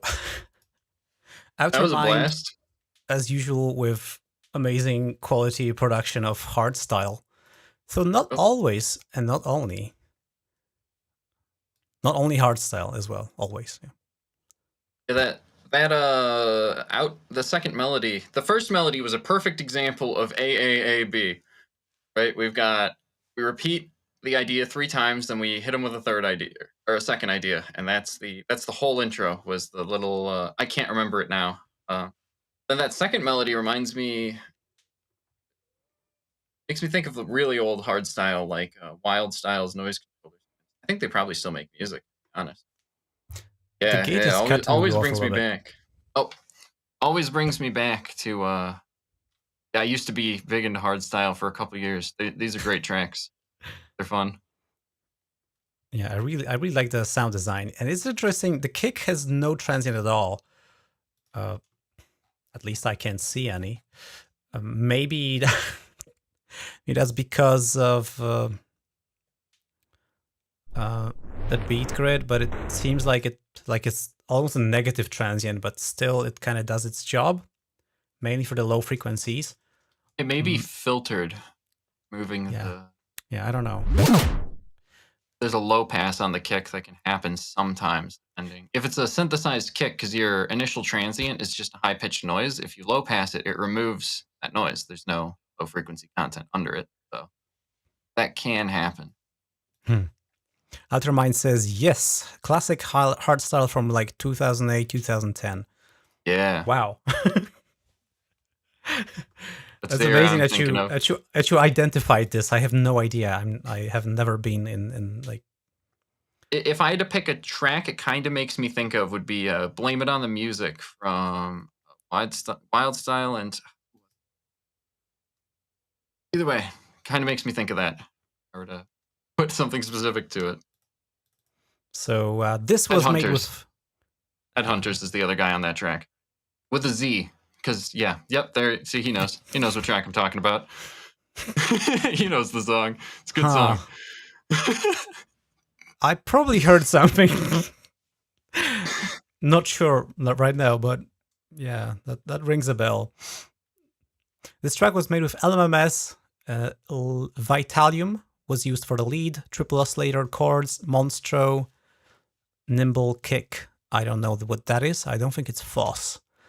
Samples are original kicks, stuff from Producer Spot, Music Radar, and HAL 9K, glitch machines, blah, blah, blah. I guess these are all like freely available samples, so anybody can get them.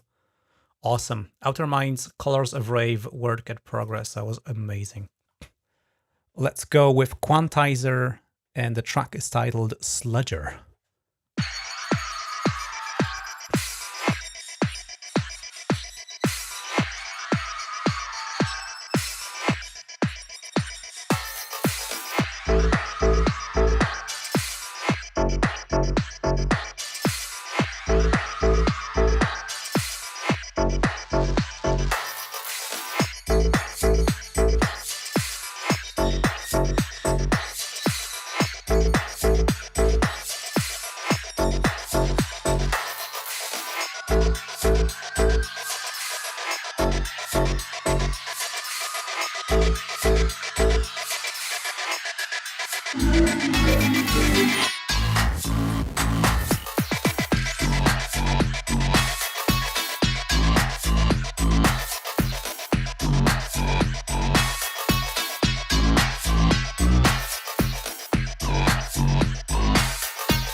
That is 5/4, you're right.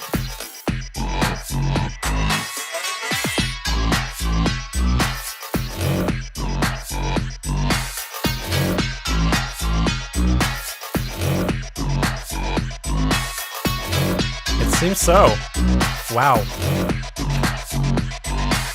That is unusual.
That was Sludger by Quantizer.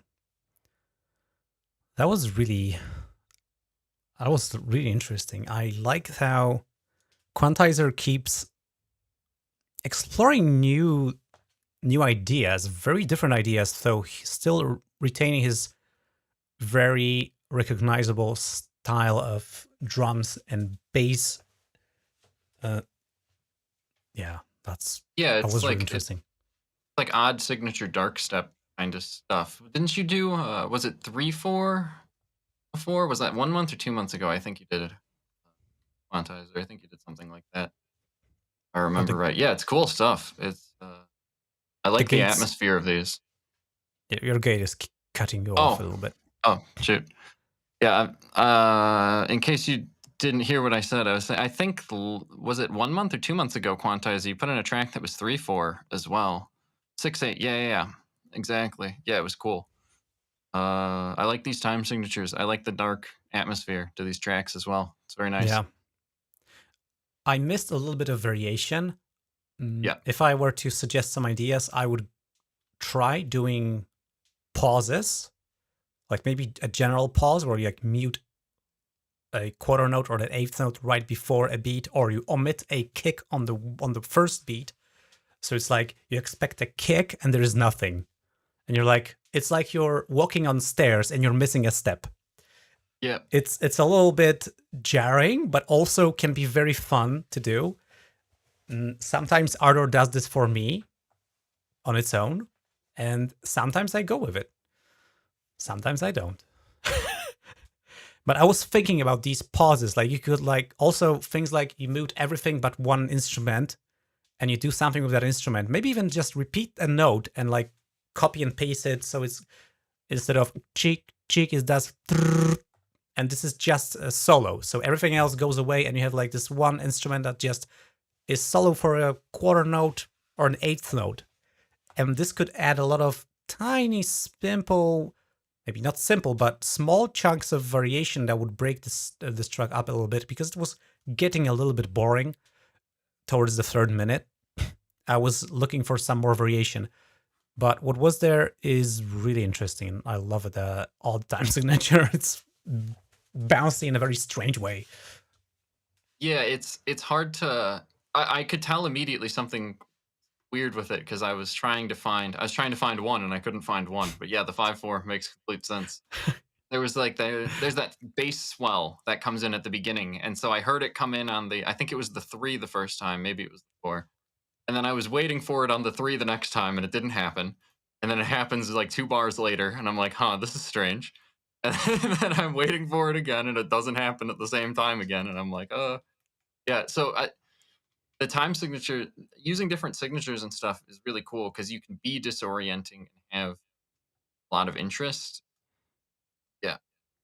Pretty easily. You don't have to do anything that crazy other than a signature. You can, but yeah, it's fun. And it's hard to groove to, but if you can make it groovable, it's great.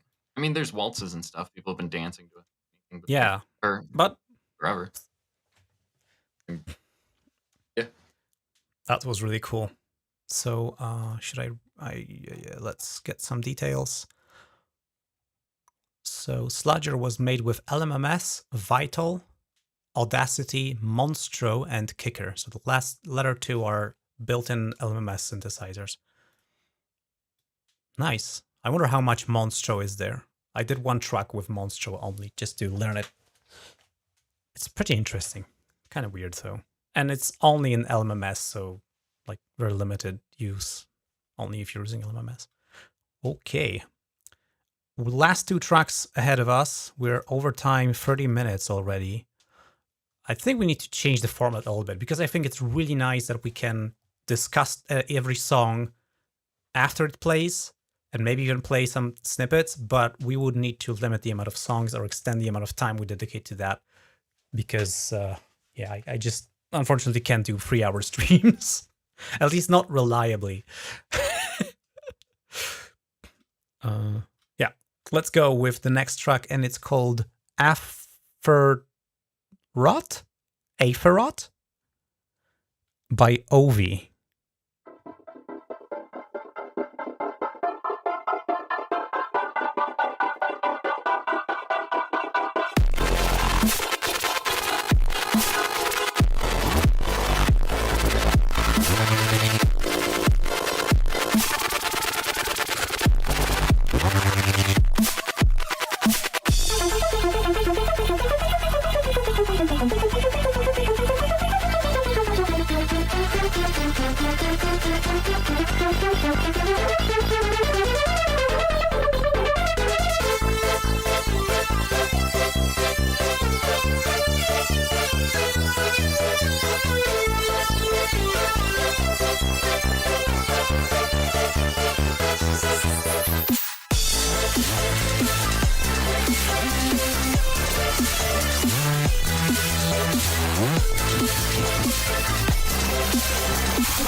Can someone drop me?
Oh man.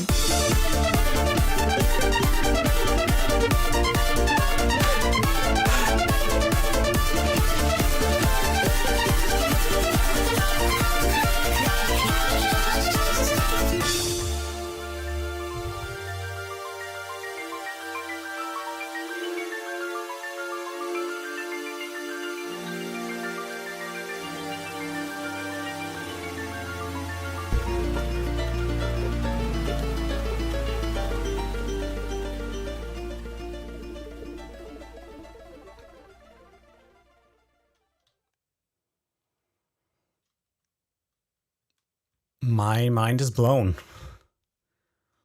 Quite thoroughly. A lot of things happened. A lot.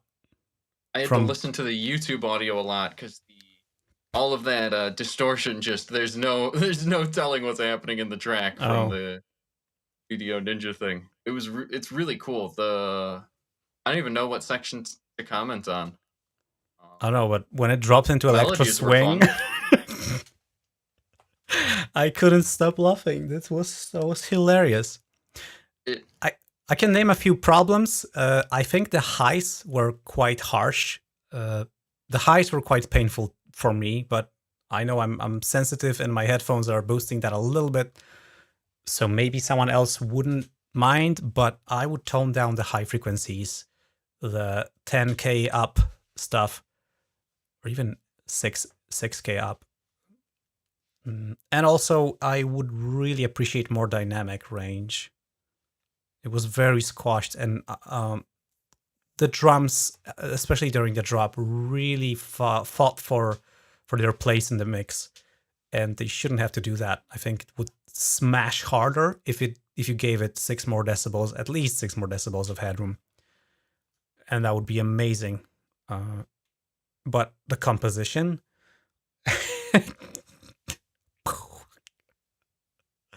And the sound design, that bro step drop, that was fantastic. And the rhythm in there, like these, different vomits and burps of FM growls, the rhythmic patterns that happened there, that was amazing. I love that.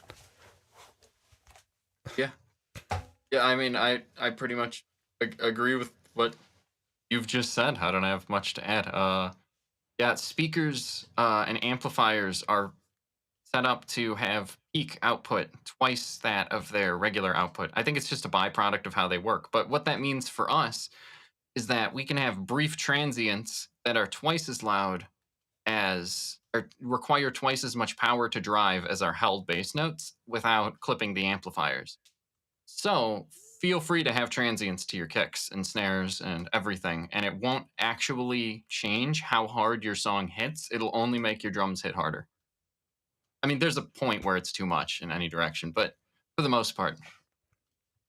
Yeah, I think I touched the too much transient in one of my tracks that I've been posting in the community chat, where the kick and snare was so transienty that it actually was a bit too much. I need to turn it down. Even though I'm all for dynamics, that was too much dynamics. Yeah, there can be.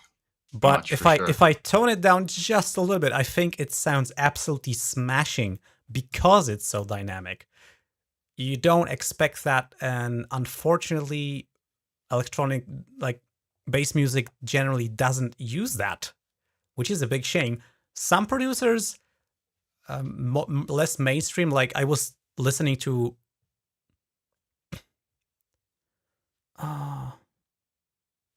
can't remember the name. Ronnie Pilgrim. Oh yeah. Or Rennie Pilgrim. And the guy was making like breakbeat and stuff, and his tracks were like kind of old school, but also they slap really nice because he doesn't smash them into a limiter. The drums and all have their transients in place, and they can do their thing. Yep. Exactly. Especially if you're going to be playing this on like a serious system to people, right? You're going to have thousands of watts at your disposal. You can just keep turning it up.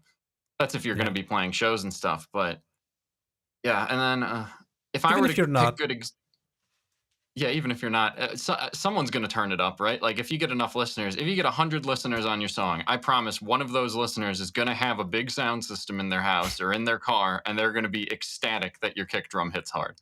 Yeah. But yeah, I would say people like Noisia does great transients on their stuff. They're an easy shout out. I like Posage's drums.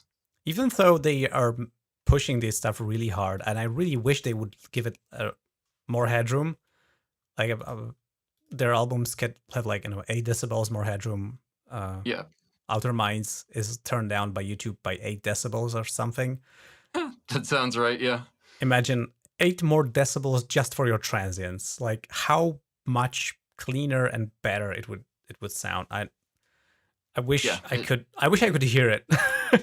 It still sounds amazing, but how much better could it sound if they just didn't smash it so hard? Yeah, I was thinking of the whole part 1. I think has a pretty good kick net over that. It's just like a monotone bass note. It's like 25/4. It's a crazy song, but great drum kit. Yeah. Anyway, transients are good. Yep. Alrighty, let's go with the last track of today, and we'll say goodbye. Almost like 40 minutes over time. Woo! Okay, so now let's hear Kingdom. I guess that's a wordplay on kingdom. Yeah. And this is by Ksawery Treningowski, but he didn't type it in, so I'll have to type it in for him. Okay, let's go.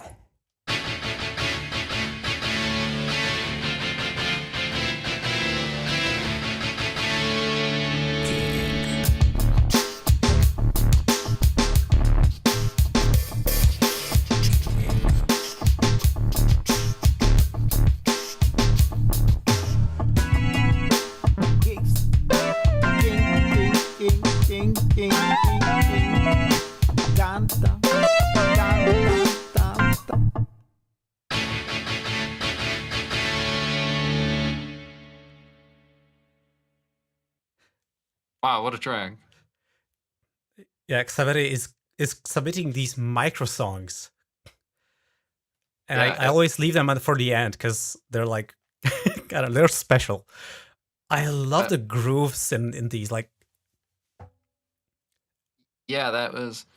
I mentioned Posage a bit ago. It feels kind of like his kind of thing. A deep bass note and a big drum kit over it. It's cool. It's awesome. Cool groove. And plenty of transient as well. Yep, plenty of transient. These waveforms go wherever they want. They are not limited by the 0 decibel level. And Which is they great. do very well. Your listener probably has a volume knob. Yeah, Most likely. most playback systems have a volume control, and most of the time when I play commercial release music, I have to turn it to like 20% to not die.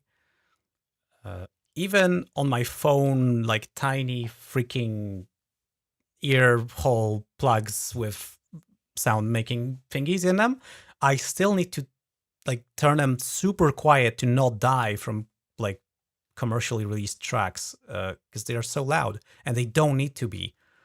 I was testing this, and like I usually master my music to around 14 -14 LUFS, and this is like the max. And I still can turn it up so much that it's uncomfortably loud, even if it's so dynamic. So there's plenty of headroom in all the play devices, even phones. All the devices have a lot of energy. They can much more, and you don't need to be worried that you're going to be too quiet. Unless you go with, I don't know, -23 LUFS, then you may be a little bit quiet for music. For movie, and a -23 LUFS is the standard for broadcasts, European broadcast. But yeah, when you have, you know, quiet scenes, loud scenes, dialogue, all that kind of stuff, then this amount of headroom is required, and it will be a bit quiet. If you haven't been watching a movie on your phone in a crowded, you know, commute, sometimes it's really hard to hear the things, and you need to constantly turn it up and down. That's because it wasn't mastered for that listening environment. But music doesn't have this problem. If it's well produced, and it doesn't have to be pushed over the cliff with the limiter to be audible and enjoyable. And it's more enjoyable when it has some air. I'd agree. I wish phone manufacturers would just put a limiter and like a gain knob in their phone, so I can just turn it up past the max volume. For you go watch a random person on YouTube and their channel's so quiet, it happens all the time. Yeah, And that is then the you problem. listen to the next video and it's blasting your ears out. And or the ad that plays after the ad. video. Can't forget the ad, because we know those advertising companies are slamming that into a limiter. They want it to be as loud as it can be. Even so though that it you can be hear their louder, ad. even though they can't cross -14 LUFS on YouTube, they will be turned down. And one of the reasons why this standard is even there is because advertisement was so loud in television that people were pissed. Yep. They were f***ing pissed because the ads were just blasting away, and everything had to be turned up, and it was a madness. There was loudness war, and volume normalization removes the loudness war. It's not doesn't work anymore. So stop doing this to your music. Yep. Sheesh. Sorry for the little rant. Thank you so much for coming. Thank you, John, for being my co-host. Yeah, thanks as always for having me. Blast. Huge thanks to everyone who has submitted their music. All these tracks were a blast, and wow. I think we need to figure out a little bit different format to like have the time to comment on each one and get into it, discuss the structures and ideas, but Yeah, not going 40 minutes over time like we're doing now. Yeah, because I really like discussing these, and I think I think chat likes it too. I mean, they get to hear our feedback on their stuff, so yeah, it does take a chunk of time. But I think I think this is a good idea to make room for that. Let's see what we can figure out. Next month, we may have a guest. I don't know yet if we'll have a guest, but if we were gonna have a guest, it's gonna be a very special guest. So get ready for that, or don't. Our guest appears. He responded to us. Seems like it might work out, judging by what he said. So. Oh, I'm just looking at it. So. Seems like we'll have the guest. Yep. I'm not gonna say anything else right now because I don't want to make expectations higher than they should be. But you better not miss that one. Okay, thanks to everyone. I wonder how many people have been watching. 22 people Yeah, right now. Nice. Tops was like 32 people. I don't Yeah, even around- know 32 people. Around 30 people. Around 30 people were watching more or less throughout the whole thing. Like closing thing. If anybody isn't in my community chat, then go and check it out, because then you can talk to everyone you saw here, you met here. You can ask them to send you these tracks, or even just hear them in there because they're linking. And you can share your own music. You can learn about open source software and Linux for music production, figure out all the tools, meet the developers of the software and talk to them directly. Say how much you hate or love their software, and they're gonna slap you or not. And also, Pretty much all feedback's appreciated. yeah, as long as you're not being rude. Yeah, as long as you're be serious, and Yes. people would love to hear it. And I'm constantly reporting issues, and this is important to do. And I hope this live stream is also going to serve as a little bug report for Alex to fix a bunch of things in Zrythm. But I am really excited about Zrythm. It's really getting to a point where I could use it, and it gives a different perspective on making music. Yeah, last month we did a Zrythm stream. Well, right? I think that went even worse. Not even worse isn't the right word. I think that went noticeably worse than this one did, which went perfectly fine. And we had a bunch of crashes that time, and Yeah. today not a single one. Yeah. We had a couple error messages, but nothing came out of it. Nothing came of it. So that was Good work, Alex. yeah. Great DAW. Really coming along. I'm excited. Huge thanks to everyone who is supporting my work financially. If anybody watching would like to join these awesome people, there are 2 links. You can go to patreon.com/unfa or to liberapay.com/unfa, which is an open source alternative, and it also is cheaper. Like, it doesn't pay tax, doesn't have to pay tax. But on Patreon it's a bit easier maybe to, I don't know, it's a blog. There's a blog there, though I don't post much. Just the minimum stuff. Anyway, huge thanks. I hope to see you soon. And this stream is 4 hours long? No, that can't be right. Has to be 3 because we started at 1 and it's 3:50. So 2 hours 50 minutes. Yeah, that is a lot. So now 20 seconds for the end screen. I think the background music is playing now. Yeah, it should be. Whew. We've heard some cool tracks. Yeah. And I think I can start using Zrythm's features for chords and scales. That's interesting. A new approach. Yeah, Looking forward to seeing this develop. It might be cool to use in addition to our door, just as a compositional tool. Yeah. Or as in a full DAW. I mean, it's a full DAW. Bye.